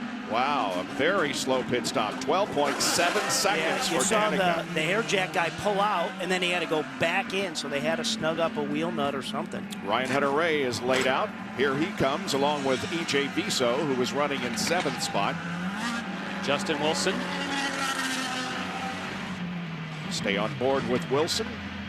Hit your marks, plug it in. EJ's away. Yeah. And now Justin will go back out on the racetrack. Hunter-Reay, there's Wilson. You got Viso, and then there's Wilson behind him. So as we saw everybody shuffling out, we saw Viso go out in the set screen while Wilson was still in the box. So here come the leaders. And here is Will Power, his first stop of the day, hitting his marks perfectly. You can see they took off the red tires and put on the black. That crew led by Billy Vincent, they needed a flawless pit stop. It looks like they got it. By the way, guys, they told him in that first stint his fuel numbers were perfect. Kind of is an indication of how his season is going, isn't it? Now, you hear him have that thing lit up as he was just waiting there, just against that rev limiter. As soon as they dropped him, off he went. Now Ryan Briscoe has pitted. Elio also.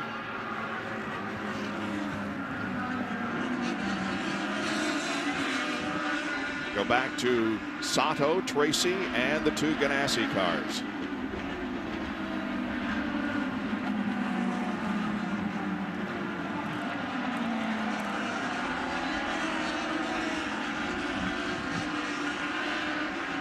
So here comes the duo. Here comes the Target Ganassi duo. That helps you as Tony Kanaan gets service as well. So they have done an extra lap. That helps later on. But they were held up a little bit maybe by Tracy as a balance.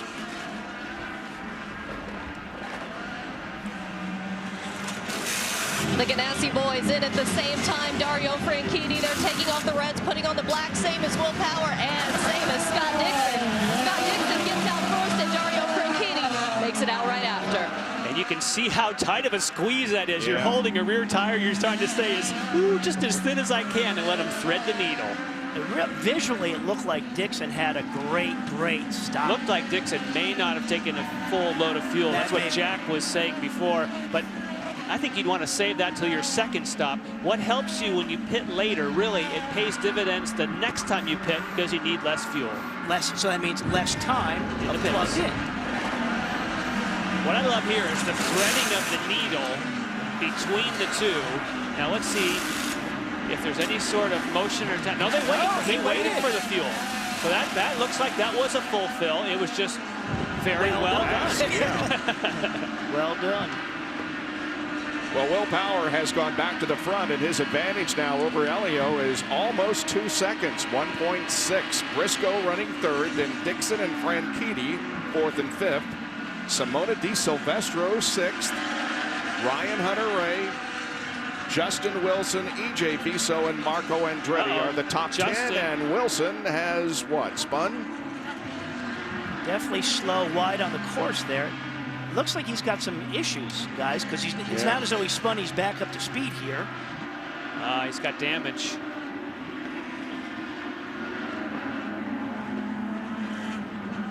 Well, once again, a big disappointment. Last week, of course, he led the most laps and had dirty tires and got passed on the restart. There's damage on the front of Marco Andretti's front wing also.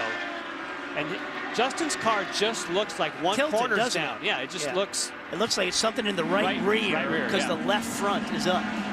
But the tire didn't look flat. It looked like it was suspension, you know, because we didn't see the tire being flat. And we just got that picture of Marco Andretti's front wing askew as well. And do you see where Marco is relative to Paul Tracy? There's 2 cars behind Marco, so Paul Tracy is back in 12th. Marco's in 9th, so it just shows you who won that pit stop battle between those 2 guys. That goes to Marco. Power continues to dominate things here at Edmonton as Justin Wilson has come in for a pit stop, and something serious. It could be terminal.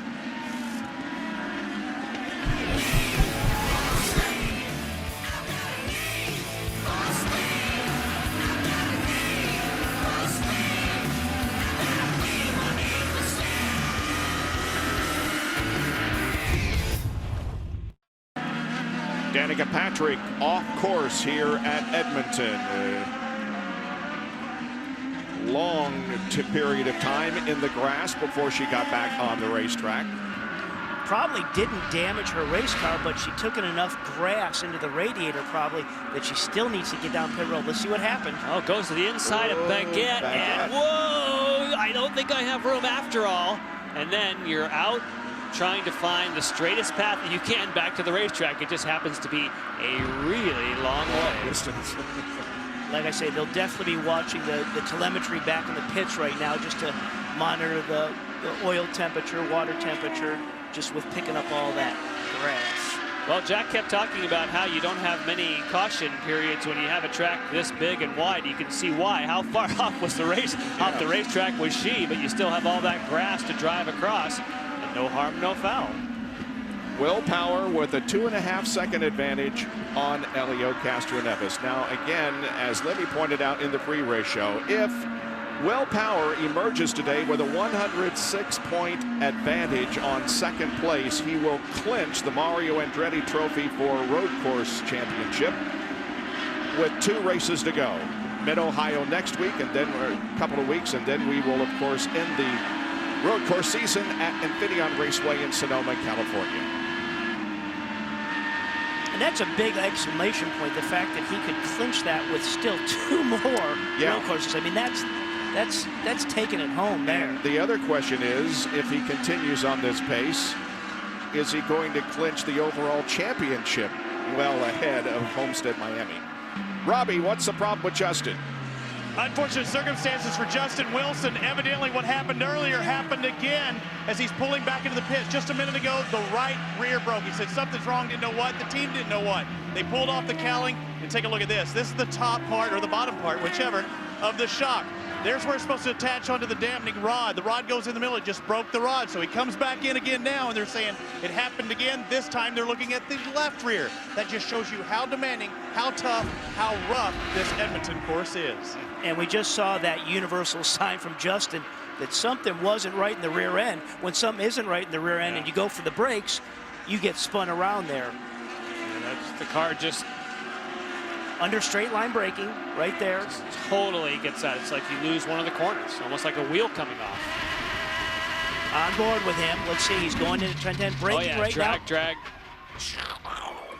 Yeah, you could hear just something dragging as he went to the brake pedal. Quite a ride, huh? Yeah. Did a nice job of keeping it running. you know, as we get through this race, you know, we talk about how physical it is on the drivers. Well, that same thing is happening to these race cars. So there could be some more attrition just with regards of the pounding they do on the cars, but just the sheer bumpiness of the racetrack and transitioning from runways. On board with Ryan Hunter-Reay, who has gotten around Simona Di Silvestro. Ryan Hunter-Reay now is in 6th spot.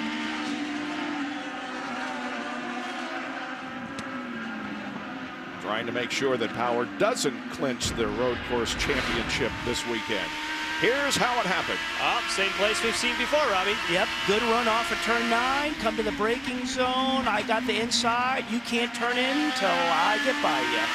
Just about all the passing we've seen today has been there. He doesn't want Will Power to clinch this championship with 2 to go. He wants to keep moving himself up, and he is now the lead driver in the Andretti stable, moving his way forward. Ryan has really gelled this year in terms of showing his ability on the road courses. He's been exceptionally fast pretty much on all the road courses this year. Done a great job. He has 4 consecutive top 10 finishes going back to Texas, where he was 7th, 8th at Iowa, 7th at Watkins Glen, and 3rd last week in Toronto. Back up front,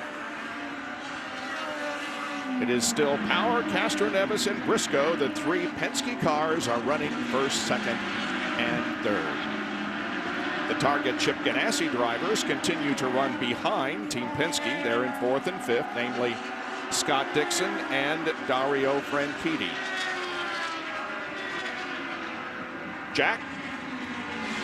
Guys, as I analyzed that first series of pit stops, you realize that Will Power and Helio Castroneves, they came in 1 lap earlier, and Brian Briscoe came in 2 laps earlier than Dixon and Franchitti. So how is that going to play out?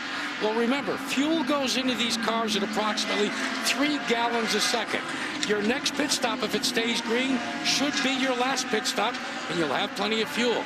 That difference may give a little bit of an advantage to both Franchitti and Scott Dixon. In fact, the Penske team has already notified their drivers that they were able, the Target cars, to go 1 lap extra, and they say we may have to try and make it up. Be fun to watch that last pit stop, which should come around lap 67 for the Penske cars, lap 68 for the Target Chip Ganassi rivalry. Dixon trying to work around some slower traffic. Bertrand Baguette just ahead, and Roman Cini is ahead of Baguette. Well, the one thing is, Jack said the Penske cars maybe have to just be conscious of the Ganassi cars going a lap longer. They can control that pretty well right now with being 1, 2, and 3. They can set that pace and pad themselves pretty comfortably. Especially when you have Scott Dixon yet to clear the same lap traffic that they have cleared. That's just a nice bonus to pull out the time gaps.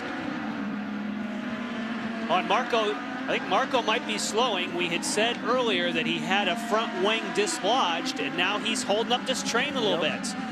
Yeah, they're going, there's more contact.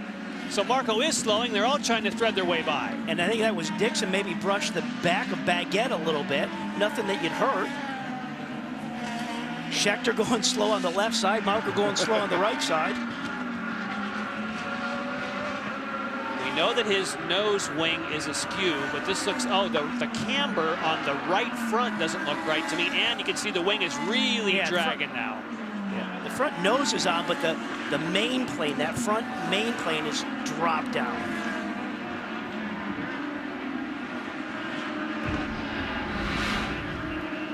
Here's where he started to slow, and there's a little bit of contact there between Baguette. Yeah, but his wing still isn't down yet. We're looking at Mark. You can see it's leaning a little bit to the left, but it hadn't dropped totally down, so as it is there. And look at that, Bob, up at the top of the screen. What do we see? It's a full course yellow. It's a full course yellow. And it's because of Alex Lloyd, and we are right at the halfway point of this race, so a bit of a breather here at midpoint.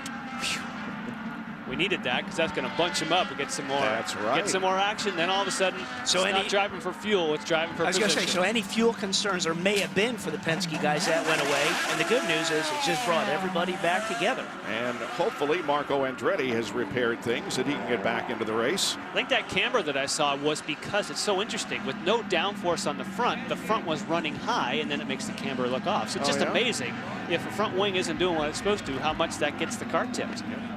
Amazing. Our first caution of the race here on lap number 47. And they are at a position where I would expect no one would pit unless you're a guy like Marco Andretti with pieces missing on the car. Otherwise, you stay out there, regroup, then go for it. Yeah, and Marco has lost a lap in this. So depending on where he is with track position, he could come in and just top off, or they could make another adjustment and it isn't going to hurt him at all.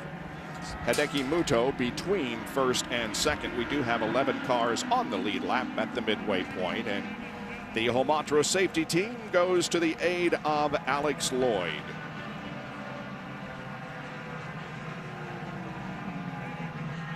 Alex Lloyd's rookie year here at the IZOD IndyCar Series.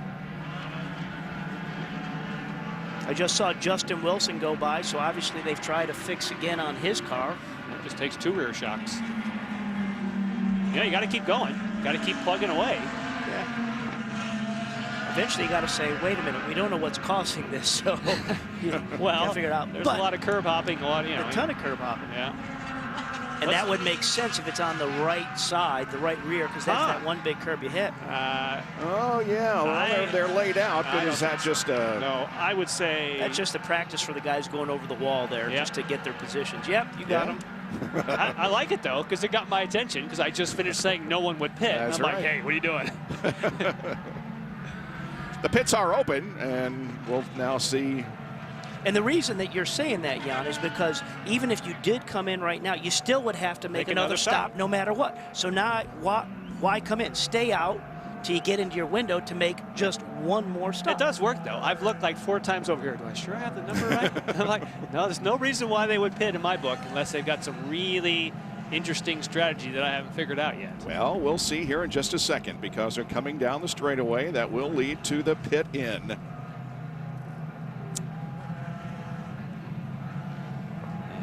No. Let's wait. Got to wait for target cars, though. Let's see. No. Good try. Okay, well, it got our attention. Now, Vitor Meira, he's running near the back, and same with Matos. Anybody who's down a lap, just go ahead and fill up. That's fine. Heck yeah. So Vitor Meira brings the AJ Foyt ABC Supply Company car in for a pit stop. He is down a lap, and so is Rafael Matos, and he too makes a pit stop. 49 laps completed here at Edmonton. Will Power leads his teammates Castroneves and Briscoe.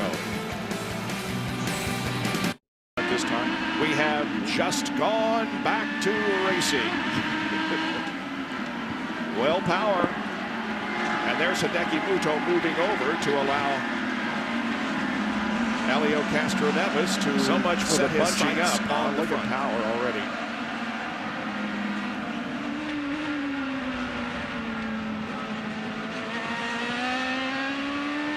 On board with Alex Tagliani. Tags has really struggled all weekend just to find the speed. You know, he's gotten the car where it's been really good in the slow stuff, but then when they try and get it better in the high-speed stuff, for example, right now is right on board. That's Simona.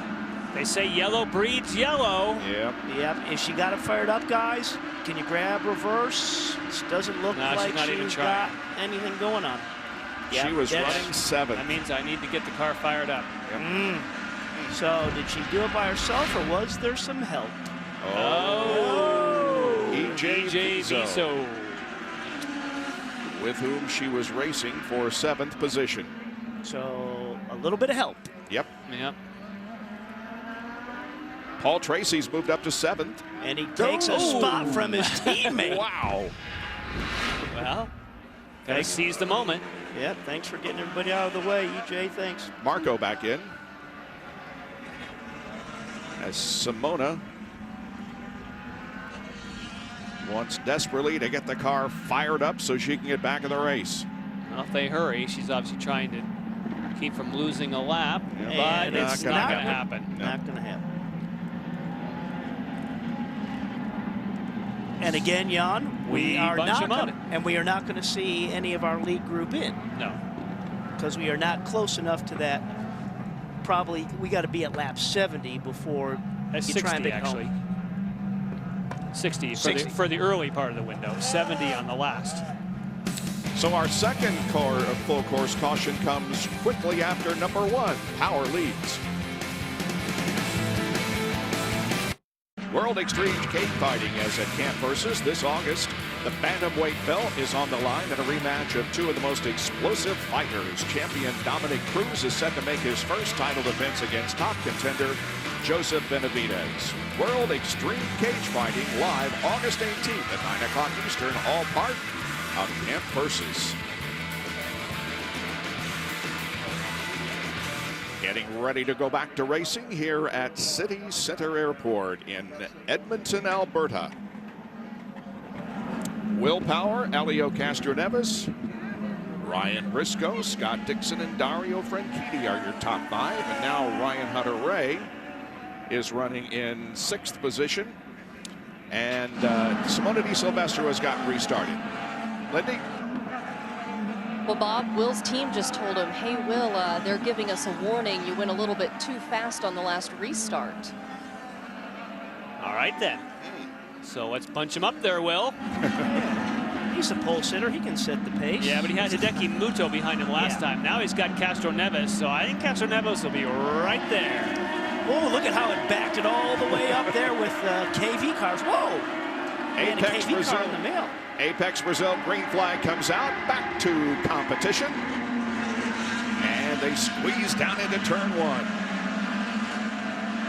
Viso with a drive-through penalty. Ooh, we saw some tire big time smoke. Oh, we got a yellow, car green, crash. yellow again. Tagliani. Romancini and Tagliani. And so that was Viso that bailed off at the start and went down to serve his penalty. Right. That was smart, because you can only do a drive-through under green, so he waited for him to say green, green, green, then ducked off into the pit, so that would have counted. Now you have a yellow and you pick up the space. That's good. Pretty nice. Yep. There was definitely some chaos back in the field there on that When restart. he peeled off to the pits, I was like, what's going on here? Danica Patrick gets up the inside of Baguette, and then there was contact. And that looked like Kanaan. Kanaan touched Tagliani, and Tagliani just speared poor Romancini, who was just trying to get out of the way. Here's Tony's on board. Riding on board with TK. Now look off to the left. Right there is Tags. Where's the contact? There it is. Tag stays on the gas there, just laying down the tire smoke. Okay, from Tag's view, look at this, Jan. Okay, I'm giving Kanaan room. Everything's good. Oh, it's not good. And that didn't take much. That was just the left front. Wow. Romancini just nowhere to go on that. But it was just a little contact from the left front of Kanaan to the right rear of Tags. It doesn't take that much. And look at the nice rubber pavement. He tried to do a donut. He tried to do a 100-mile-an-hour donut and keep the thing going, but unfortunately it drove him right into Romancini. Yeah, he was watching the drifters out on the track earlier in the day. So the question is there damage on Kanaan's car? I doubt it. It was pretty light. Yeah. There certainly is on Romancini and Tagliani. So Viso is a big benefactor in that whole deal of serving his penalty. It has done a little bit of grinding on that left front wheel.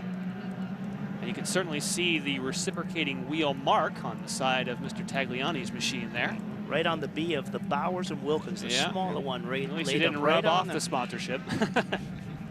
So one of the Canadian drivers is out of competition, but the other one, Paul Tracy, is running 7th. There are 10 cars on the lead lap. On lap number 54 at Edmonton, Alberta. Welcome back to the Honda Edmonton Indy at City Center Airport, Edmonton, Alberta. Under another full course caution, Will Power with the lead over Elio Castroneves, Ryan Briscoe, Scott Dixon, and Dario Franchitti. Jack? You're down here in the Izod Performance Pit Center. I want to show you the track is so rough. I tried to come up with a way to help you understand it. Let's go back to the old washboard, right? Let's take my little toy car here, Dario Franchitti. Basically, Robbie Buell and Jan Beekes, you can identify with this. It'd be like trying to roll right across this washboard. Dario Franchitti told me, not only is it that rough, he said, Jack, take your little toy car and take it all the way up to this big lip right here. He said, when you get the curves, it'll launch the car right off the racetrack. We've already seen that with Paul Tracy, haven't we, boys? What I want to know is, Jack, where in the world did you get that washboard? I didn't even know they made those things. Or is that the way you do your laundry? Same place I got the kazoo. No, that's the same place where I got my toy kazoo. We'll have that next week, okay? Yeah. Oh, I can't wait. And Jan's asking me if he can have that toy model of Franchidi's if you get to keep it. Danica Patrick getting another nose and wing. Yep.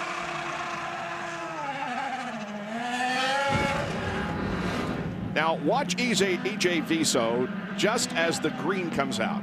Remember, he needs to serve a drive-through penalty.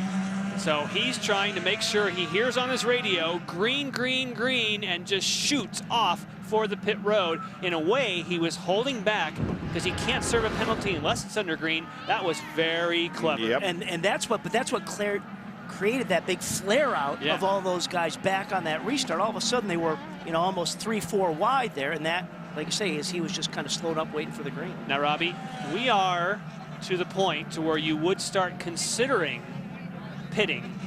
Well, because the first to make the last stop motto, right? There's 50, we're on lap 56. You normally would have to wait until lap 60 to make your final stop. However, if you think this caution is going to go on for a while, you might take a gamble. EJ Viso I think if I was Ryan Hunter-Reay, that's exactly what I would do, boys. Back to Edmonton in a moment. Cars moving off of turn number 12, getting set to restart this race. Power leads Elio down through turns 13 and 14, and away we go once again. And Power with just slowing everybody down before they get into 13 and 14, just from when the officials came and said, hey, that was too fast. We saw guys further back in the queue just kind of popping out, saying, come on. On board with Paul Tracy running 7th. Got by Hunter-Reay, though. He got to the inside of turn 1 and took Hunter-Reay.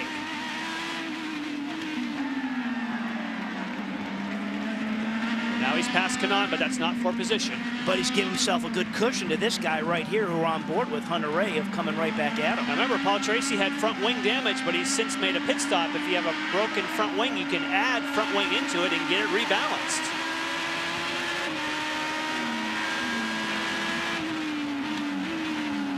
Moves ahead of him. Now just ahead of him is Franchitti and Briscoe and he Dixon. got by him. And Franchitti's all over. Franchitti had to check up a little bit on Briscoe there. Briscoe has lost a spot. As we were on board with Tracy, you could see a move up front. Look at that.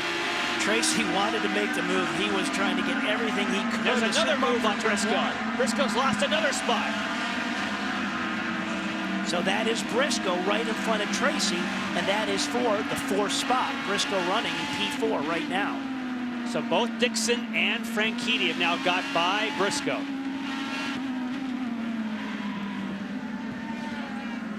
Here comes Paul Tracy. He knows if those two cars have got by him, then maybe I've got a shot. Yeah, and that is for the 5th spot. 4th spot is with Franchitti already going by. Oh, he closes in. Now you got to get the power down. Get the power down so it sets you up as you go into turn 11. Not going to happen here. His next place to make this is you come through the fast chicane onto the front straightaway and then going into turn 1. So he's got to set it up. Right here's the key. Right through this transition right there. Big bump. Be on the gas. Well, Paul Tracy's been struggling through that chicane all weekend. He's faster in some of the other areas. He said he really likes this 1, 2, 3 all the way up to turn number 5, but had trouble through that fast chicane. Oh, he's over the curve. You act like that's... He's been doing that all day. That's supposed to be for qualifying.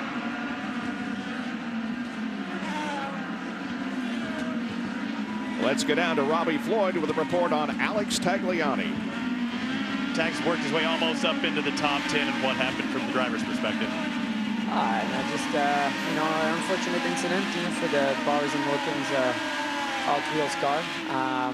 I think our first stint was a good stint. We went long as saving fuel, and we're doing the best thing with what we had, and I think we could have finished in the top 10 today. Just unfortunate incident in turn 1. Car was a lot better. You'd already made up 6th position. Yeah, it was a lot better. The guys did a good job, and you know, from where we started, finishing in the top 10 was going to be a good thing.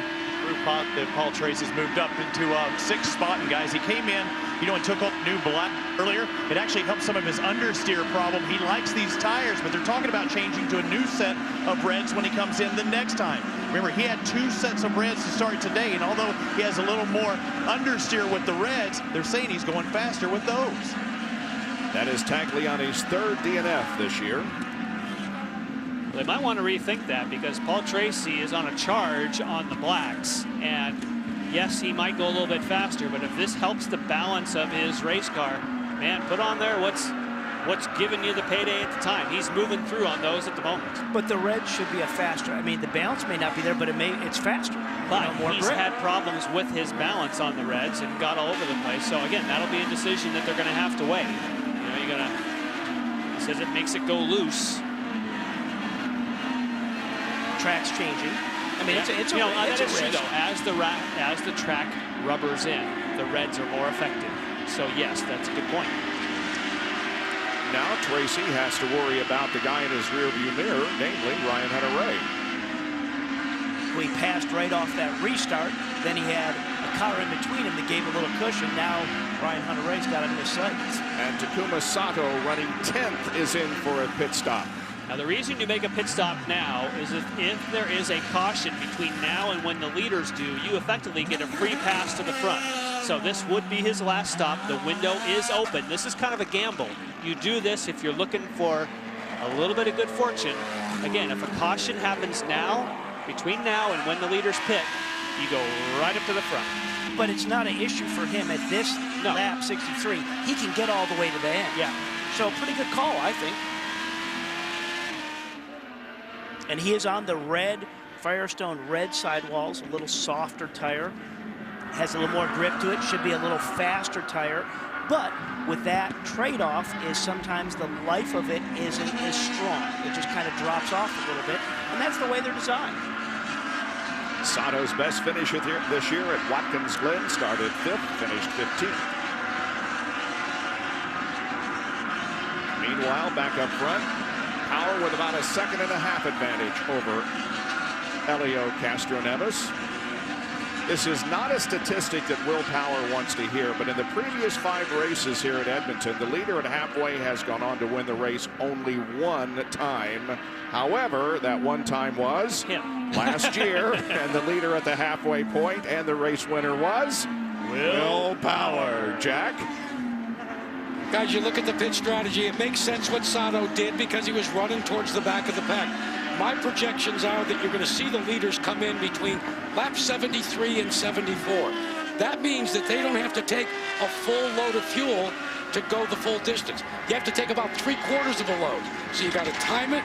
And guys, remember, 3 gallons a second. So now you're going to have to get your fueling done almost at about the same time you change your tires. If you hit the sweet spot, you might be able to go to victory lane. Be fun to watch, won't it? It will, Jack. And that's what when you're deciding on when you pit, you always factor in all those factors of fuel and tires. 30 laps to go here at City Center Raceway in Edmonton, Alberta, and the IZOD IndyCar Series. IndyCar racing from Edmonton on Versus is brought to you. Race at Edmonton, Alberta. There's a leader, Will Power, by about 1.3 seconds over Helio Castroneves. And you saw during nonstop Hideki Muto spin. However, he was able to get the car going again, and so we stay green. He is currently running in 18th position a lap down. We've only got 10 cars on the lead lap. Tony Kanaan, who started way in the back, is running in 11th position, but he is 1 lap down. Ryan Hunter-Reay was in 8th position, but he's in for his final pit stop. And Jack has talked about the fuel timing and the tires, and they still have to wait a little bit for fuel.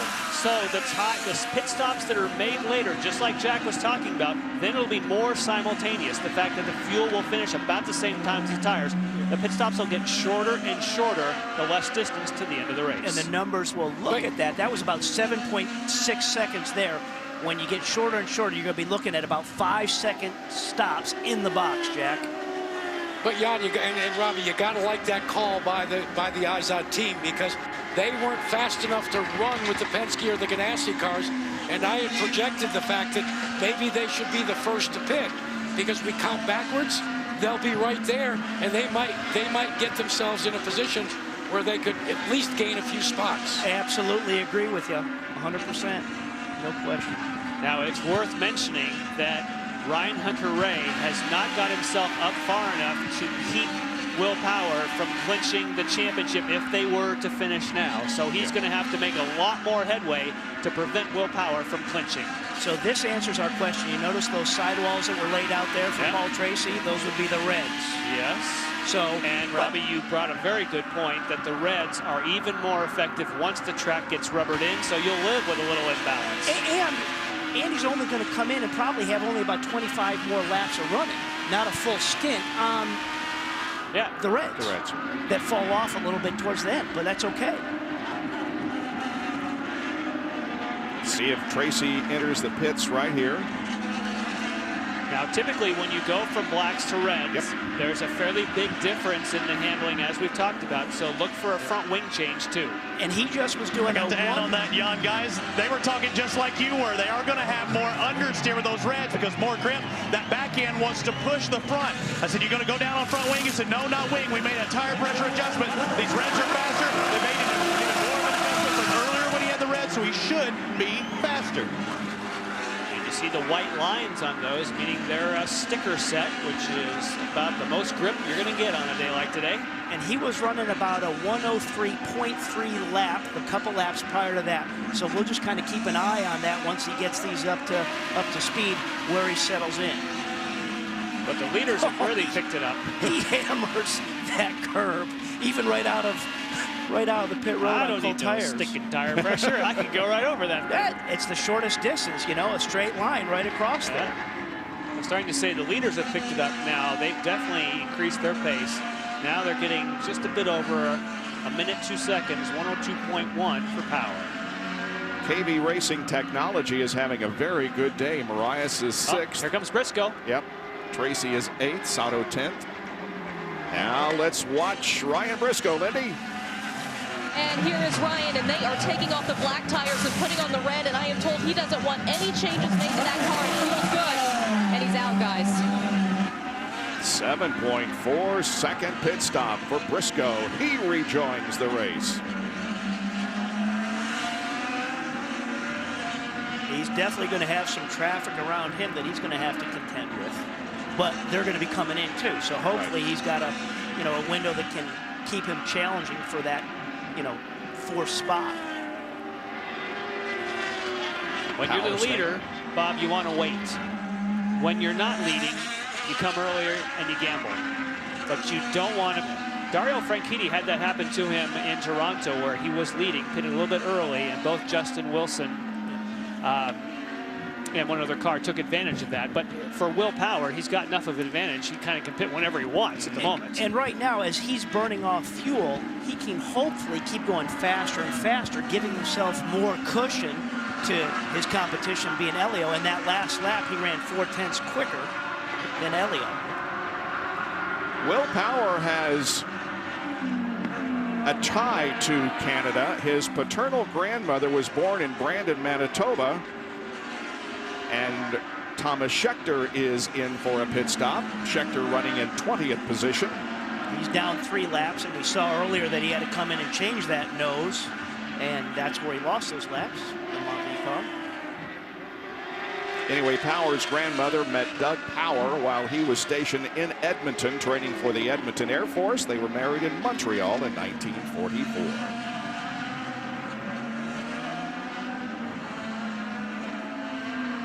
Getting by E.J. Viso. He now is a lap down in 10th position.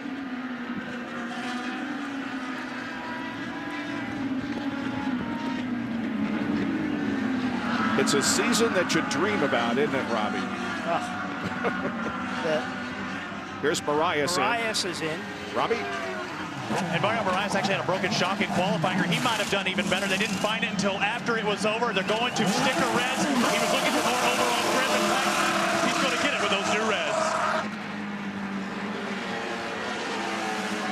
And Weldon also is in. He's 21st. But to cap off what you said about Will Power, yeah, his speed is phenomenal. Yep. Absolutely. You know, and his engineer, Dave Faustino, says he has ability to flick a switch and lay down a lap in qualifying like he's never seen. He just has that unique ability. Obviously, he's pretty good in the race, too. Yeah. This goes to show when you go out of the pits on new tires, before they get up to pressure and temperature, it is really slippery sledding for the first couple of corners. You have to really be on top of your game. Boy, I was just saying, just watching Will Power's car there, and as you go across some of the undulation bumps on the runway of how smooth that car is. TK in for service, sticker reds. Well, TK has had quite a drive this afternoon from that 24 starting position. He's running near the top 10 as Vitor Mira goes off course, local yellow only. Now when Kanaan left and we looked off the back, you could see the leaders' pits. They were starting to set up. And here he comes. Here he comes. And Jackie's headed toward you. As is all the leaders, in fact, behind the Power is Helio Castroneves, and then the two Target Chip Ganassi cars. The first one hit their marks, William Power. They will go to work, taking out fuel. Let's see if they take a full one. Let's go to Lindy. Helio Castroneves gets red tires. No changes to the car, but a couple changes to his pit crew, Jack. Rick Reineman is back. He's been with the team for 28 years. He's been in the shop all this year. Sean Hanrahan, who's been in his spot, he had hernia surgery. He's out. Rick's in. And then his outside rear, Eric Prentice. You saw Franchitti there. Eric Prentice, the outside rear, 13 years with Helio. This is his last race. He is going home to Pennsylvania. He says he wants to watch his kids grow up. And Bob, he says this race is bittersweet. Yeah, I can imagine. And Lindy, we did see a difference in strategy that Will Power has gone with the blacks. His teammate, as you called it, Helio Castroneves, has gone with the reds. So they are setting up to finish this with a different strategy. And I was watching the time clock on Power's car. You know, we said we thought he was going to be in the high 5 seconds. He had a 7.6 pit stop, but it ain't going to matter. He can take his time. He can do whatever he wants. And he can drive on blacks. Yep.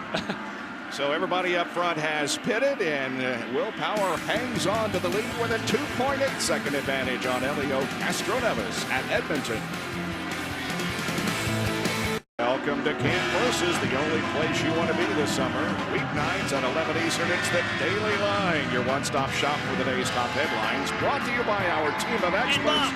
Sorry, look at this. It's a move for the lead. Castroneves goes to the inside on the reds, and he gets Power. How about that? So you're thinking the reds may be a good thing right now? Oh, yeah. Now, that was partially because Will Power lost some momentum because of traffic, and Helio Castroneves pounced. That was nice. Hey, Jan. Sorry to jump on you there, but that was cool. Watch the Daily Line. Hey, guys, remember at the tipping it. Guys, remember at the top of the show we talked about the push to pass, the overtake button? Well, that was the case. As you watch this replay of the run, Will Power failed to use the overtake button because he had used it earlier. That means the reset precluded him from being able to use it as a defensive weapon. Wow, how about that? Jan, are you going to Camp Versus this year? I'm in Camp Versus right now. This is Camp Versus. We're calling Camp Versus right now, Robbie. Look at him pull away, guys. Yeah, that's what I was saying about the strategy. Prior to the pit stop, we were talking during the break about Castroneves had a lot of muscle, and then when they went on alternate strategies, and Robbie, you said earlier, you thought the red tires were the way to go when the track rubber's in, and you were absolutely right. Well, and another guy that we were going to use as a gauge with that, because what prompted that discussion was Tracy. And I've been watching Tracy's time, and I really haven't seen his speeds increase, but he's been in traffic, so I really haven't been able to weigh that out. Now that I've said that, oh no, it's still only a 104.5, so he's still slower on the reds than he was the blacks, but we'll keep an eye on it. Paul Tracy running 6th.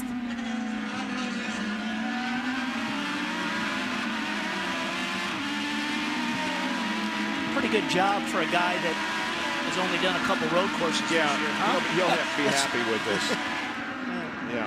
Well, his last 2 years, he's been a 4th and 6th place finish. So you know, with not running this series on a regular basis at this type of level, pretty impressive. Hey, now check this out. Power could be in trouble from Dixon because Dixon has also gone with the Reds, and look at him close in on Will Power. And they've got to be thinking in Power's pit, oh man, I knew we should have gone those Reds. Yeah, but you know, that lap that he just turned was only was 1/10 slower than what Elio's doing right now. But just visually though, visually Dixon is getting after him. Yeah, that doesn't lie there, does it?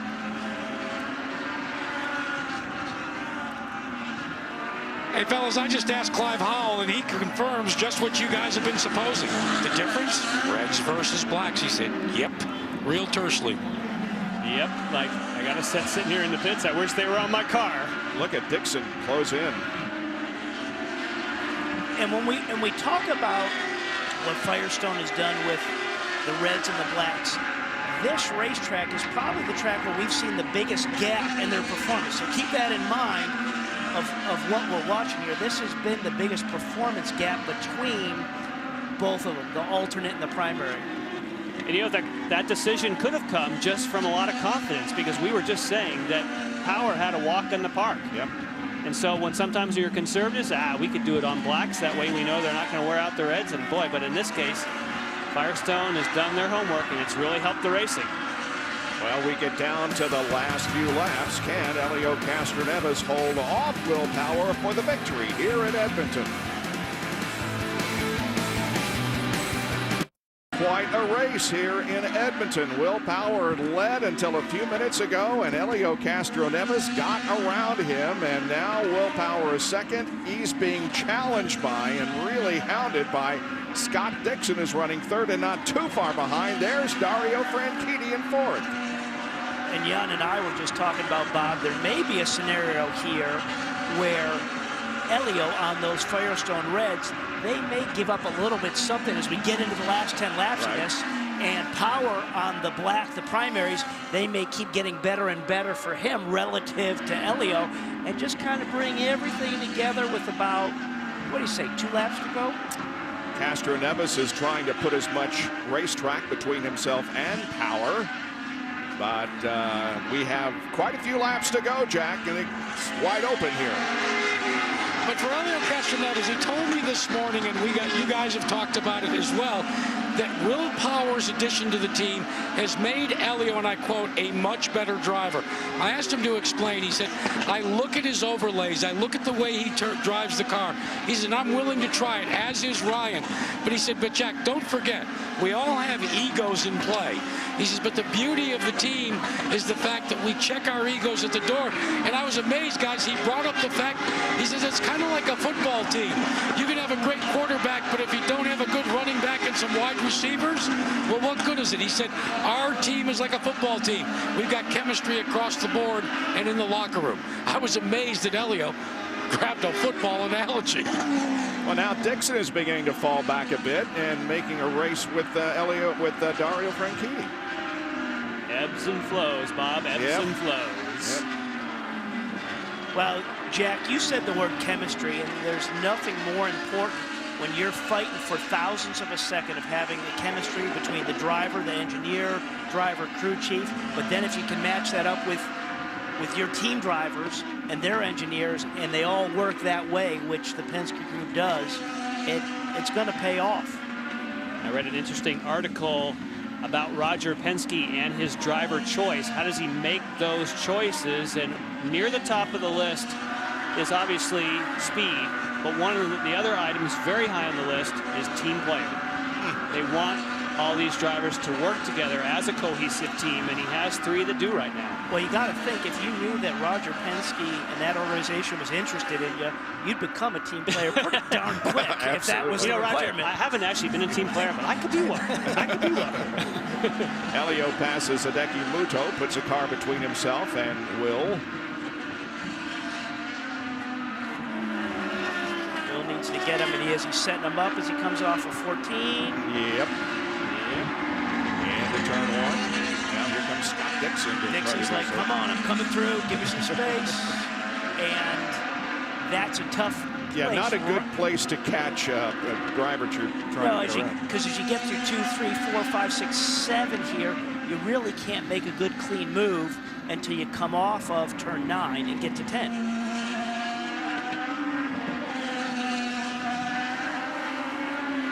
Which is off of 9 right here. Well, we'll take another break and be right back. Elio Castroneves leads in Edmonton.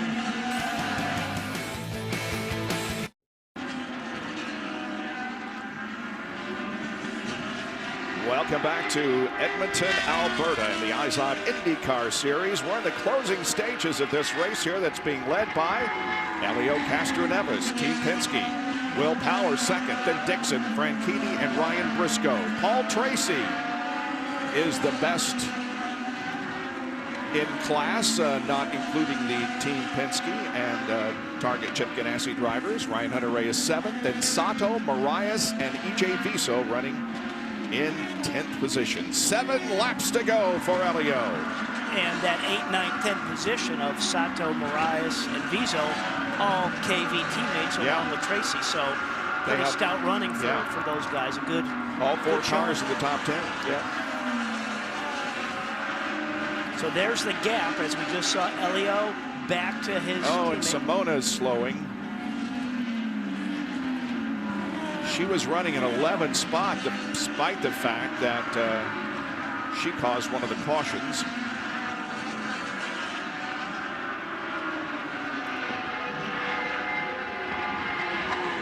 She had a very good first half of the race, but things have gone sour here in the second half. Still a good run for Simona. And that overhead shot really gives you an idea. We're going full course. Yep, going full course. Caution, guys. This is going to be interesting. Ooh. So that overhead view of that gap between Elio and Will, forget about it. Forget about it. Yep. Forget about it. Forget about it. So Simona Di Silvestro is stalled on course, and so we will have another full course caution. Tim Cindric, first and second for Team Penske, and Mike Hall, well, he's looking at his Target Chip Ganassi guys running 3rd and 4th. And Cindric was pretty chatty there with his guy Elio. Did you notice there? He was just kind of chatting right away with him. This is going to get interesting here in the last few laps. We'll take a break and be right back for it.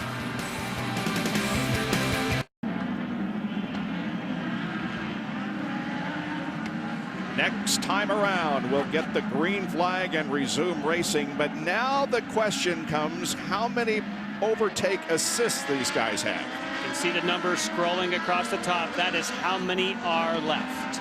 Castroneves with 8, Dixon with 12. Lindy.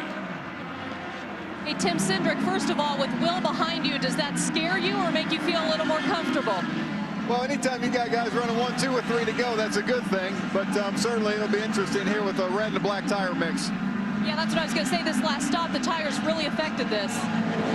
Yeah, it's going to be interesting here. It's going to be interesting. Strategy on it? Sorry? Strategy on it? Just go. Just go, Robbie. Clive Howell, tell me about the car and Will Power. He's the only one on the blacks up front. How bad is it hurting him, or is it? Well, obviously Elio got by us on the restart because the Reds came up to speed quicker, but you know, it's a shame it went yellow here. We were reeling him in. So anyway. Thanks, Clive. Guys? I think the thing you want to watch is when Justin Wilson did a restart in Toronto on Reds, he got all kind of pickup. Watch them weave from side to side. It's going to be really important for Castroneves to keep his tires clean because the Reds, because they're softer, pick up more. So watch him just aggressively weave side to side. If it's not clean, he'll get passed by Will Power. And that's that same scenario. Wilson was on the Reds. Right. And the one guy that was behind him is that guy right there. So Power on the blacks. So here we go. Heading down into turn 11 and now over to 12. We'll see who uses overtake assist on the restart here. Here they come. Oh, he's slowing right down. If it goes green up in the upper right, it will mean he's on it. Off of corner 14. Here we go. 3 laps to go. Power is on the overtake. Looking to the outside, just like he did to Wilson. Can't do it. In fact, he loses second to Dixon. Dixon, Franchitti looks now. Dixon just forces his way through. Power back to 3rd. He was trying to carry that momentum on the outside going into one. And he had to give his teammate room. He had to get a little bit wide to be sure he didn't take out Castro Neves. He left the door open, and Scott Dixon pounced. But what a great, I mean, you got to go for it. Yeah. Right? Right. You're here to win.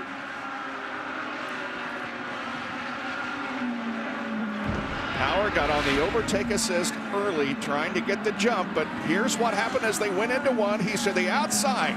And he's ahead of him right there, but he doesn't have the inside. Look at him slide. He starts to slide, and he can't pinch Castro Neves anymore. And then, of course, Dixon just aggressively says, "I'm coming through." Well, he saw he saw Power up there just sliding around on the top side. Castro Neves with a drive-through for blocking? What? I don't. We got to see where that is, guys. Well, that has to be turn one. But I mean, when you're the leader, you can pick your lane. And here's Briscoe. Look at him putting the move on Tracy. And vice versa. How that was. They're going to. Wow. Scott Dixon is the leader of this race. They are going to penalize Elio for blocking. Jack. Fellas, at the drivers' meeting, what Brian Barnhart explained to all the drivers, entering a corner, you have to declare one lane or the other, the outside lane or the inside lane. That's what Elio Castro Neves did. But then he changed lanes. That's why he's being given that penalty. That's the only way Brian says he's able to determine if someone is trying to overtly block. Leader be damned. Remember it happened to Elio at Detroit a couple of years ago with Justin Wilson? Well, Jack, at a restart, he picked the right, and he stayed right. As far as I'm concerned, he stayed right. Maybe we don't know what those defined lanes are when we're talking the big footprint of tarmac there being a runway. I don't know. We're on the last lap, and Scott Dixon is the leader. If I'm Castro Neves, I stay out, and I argue after. Yeah. They will stop scoring you after... I think it's 2 laps, so maybe he can get to the checkered before they stop scoring him, and then he can. Yeah, well, whatever. Right now, he's going to be coming to the checkered flag anyhow. I mean, he still is leading because he hasn't served his penalty. I mean, they may take it away with another penalty, but he still is the leader physically on the track until they stop scoring him.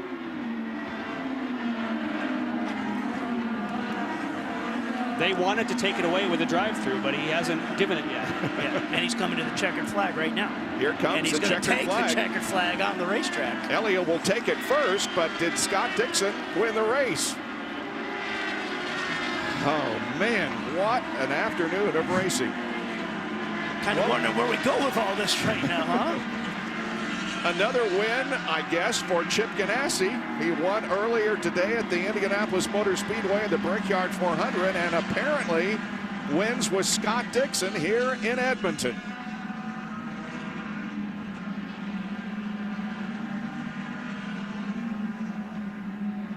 Robbie Floyd. I'm here with Tim Cindric. Tim, what was the call for you? Stay out and, fight it later? They said to drive through. I'm not driving the car. So, why we end up with that inconsistency all day long, I have no idea. Whether that's good for the series, I guess only Randy can decide whether that's the right thing for the series or not. So, I hope they enjoy it. Elio's driving the car, but tell me what you saw. He's in the lead. He does what he wants to do. He's driving the car. From my end of the officials tell me he needs to drive through. I tell him he needs to drive through. He's driving the car as far as whether he does or not. You think he did everything he should have going into that first turn? I'd have to see the replay. You guys have seen it more times than I have. But to take a race away from somebody like this, I'm not real sure how this works. Thanks a lot, Tim. You can tell right now he's just waiting to see what the aftermath is. He's disappointed, but he may have a positive outcome later down the road. Well, we're taking a look at the replay, and that's a close call. It is. You can see that there's a lane there, and then he comes back to the left a little bit. But I don't know if it changed anything, guys. Yeah. Well, in any case, it is Dixon's 24th career open wheel win. But take a look as they come down, and the overhead shot that we saw before is perfect. And if you can stop it right here briefly, there is a lane defined somewhere here that you're supposed to leave open. That's okay where he is now. Now go ahead and roll it. Let the cars roll sort of across the line. And you'll see that he maintains a line, and then he's moving out to the middle here because he has to turn into the corner. I don't think he's blocking. I don't think he's changing his line in response. And that's what I'm saying.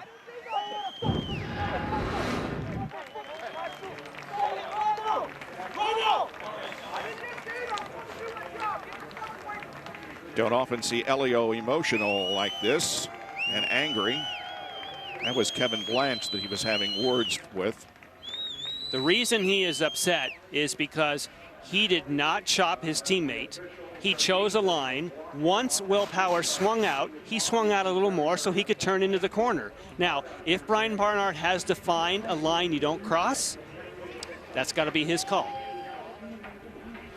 Yeah, you're right, but I don't think it wouldn't have affected that outcome either way. It wasn't that. And like I say, for Elio to be that upset about it, he doesn't think he did that at all. He wasn't intentionally doing anything to have that kind of mannerism right now. Right. Charles Burns, one of the security people that worked for the IZOD IndyCar Series. Don't take on the security guys. No. Charles is a former state trooper here in Indiana. He was very relaxed.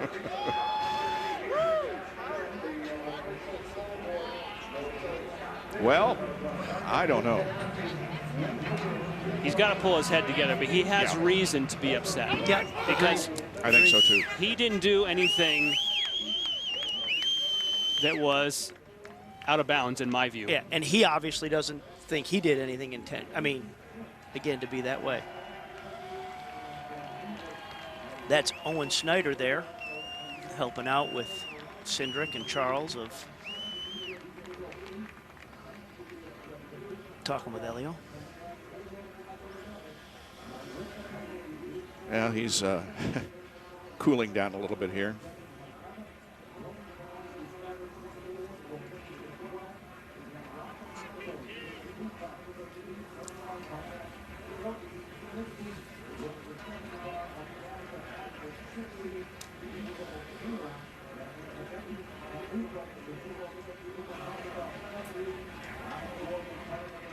Meanwhile, Scott Dixon sits in victory lane with a Firestone hat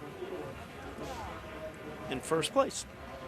And we go down to our IZOD victory lane. Here's Jackaroo. Well, Scott Dixon, you saved the best for last. Tell me about that restart. Well, it was all on, and specifically between the two Penske's. I definitely didn't think they were going to treat each other that way. And, you know, offline here is so bad. And, you know, Brian always says if you're blocking going into any of the corners, if you're on the right side, especially going into turn one, then you're going to get penalized. And we get told every week, so you could definitely see something was going to happen there. But they got a lot of marbles on their tires. We got a great run with the target car. Just kept it in a typical line, and you know, it was a tough day. We're extremely loose and fighting it non-stop, but I can't believe we won. It's fantastic. Watching you guys go from the overhead down into that corner, you could see that you took the bait, saw everything that was going. Was there any doubt in your mind that you could make the target car grip on the inside? I didn't want to get in there. You know, offline here was so bad. You know, there's so many marbles and everything, and even under the yellows, you'd pick up so much debris on the tires. So it made the first few laps so exciting, you know, for sure. But you know, for them getting way in the dirt right there, and then obviously trying to protect his line, you knew it was going to be you know, pretty slippery. So I was hoping to get both of them coming out of there, but just didn't quite have it. Let's face it, this was a situation where there was a lot of pressure on you this weekend to stay in the championship chase. You delivered, and now Target Chip Ganassi's hit for the weekend cycle with the Brickyard and here. It was fantastic. You know, it's great for Team Target and obviously for Chip, you know, winning both, you know, the Cup today and obviously IndyCar. But, you know, we finally got the monkey off our back. You know, we've had such dreadful races on the road courses. We've had the, you know, the quickness in the car, but just, you know, crashes or taken out and things like that. So just so happy and relieved for the team. I want to let you in on a secret. It wasn't a monkey. It was a 12,000-pound gorilla. Congratulations, Dixie. I think you're very right there, man. Thank you. Thanks. Bob? And Scott Dixon's team, they win the Pit Performers of the Year, the Firestone Pit Performers of the Day, with a total time on pit lane of 58 seconds and 69 100ths. Well, Dixon, Power, Franchitti, Briscoe, and Hunter Ray are your top 5 in Edmonton. In a controversial finish, Dixon wins. Not much of a celebration in victory lane. Scott Dixon has won this race in a very controversial finish Elio has been accused of blocking, and Robbie is with him. And boy, he's been angry, trying to cool down. I can imagine what had to be running through your head. Can you put it into words? Man, I said it once in Detroit in 2008, and I'll say it again. I have nothing smart to say. It's the only thing I can say. Talk to my attorneys. Hey, let's take a look at what happened, or he might not even want to take a look. Do you want to see the race itself? I know you haven't seen it except for first person. Do you want to see what it looked like, what they're making that call on? Sorry, man. I 2 laps to go. I mean, it's just ridiculous. I never moved my line. I actually gave room him outside. And when you go side by side like that with your teammate, and the guy just swept, it's literally just take it away from you. It's just absurd. I mean, but anyway. What did you mean by talk to your attorneys? I thought we were through with that at Long Beach last year. I'm being sarcastic. All right, buddy. You can tell Elio Castroneves, he can't even put it into words. He's still disgusted, hasn't talked to the officials, and he was in the air with a couple of officials, but you know they aren't the ones that made the decision. Brian Barnhart is. Will Power, Elio Castroneves clearly upset about what happened there at the end, but I want to ask you, what's your take on that last restart? I understand Elio's position. You know, he's leading the race. There's a late restart. You know, I got a run on him and he blocked me. I would say a black flag's a pretty harsh penalty, to be honest. But you know, maybe if he was put back in position, but you know, it's what it is right now. Yeah, you're seeing the replay right now.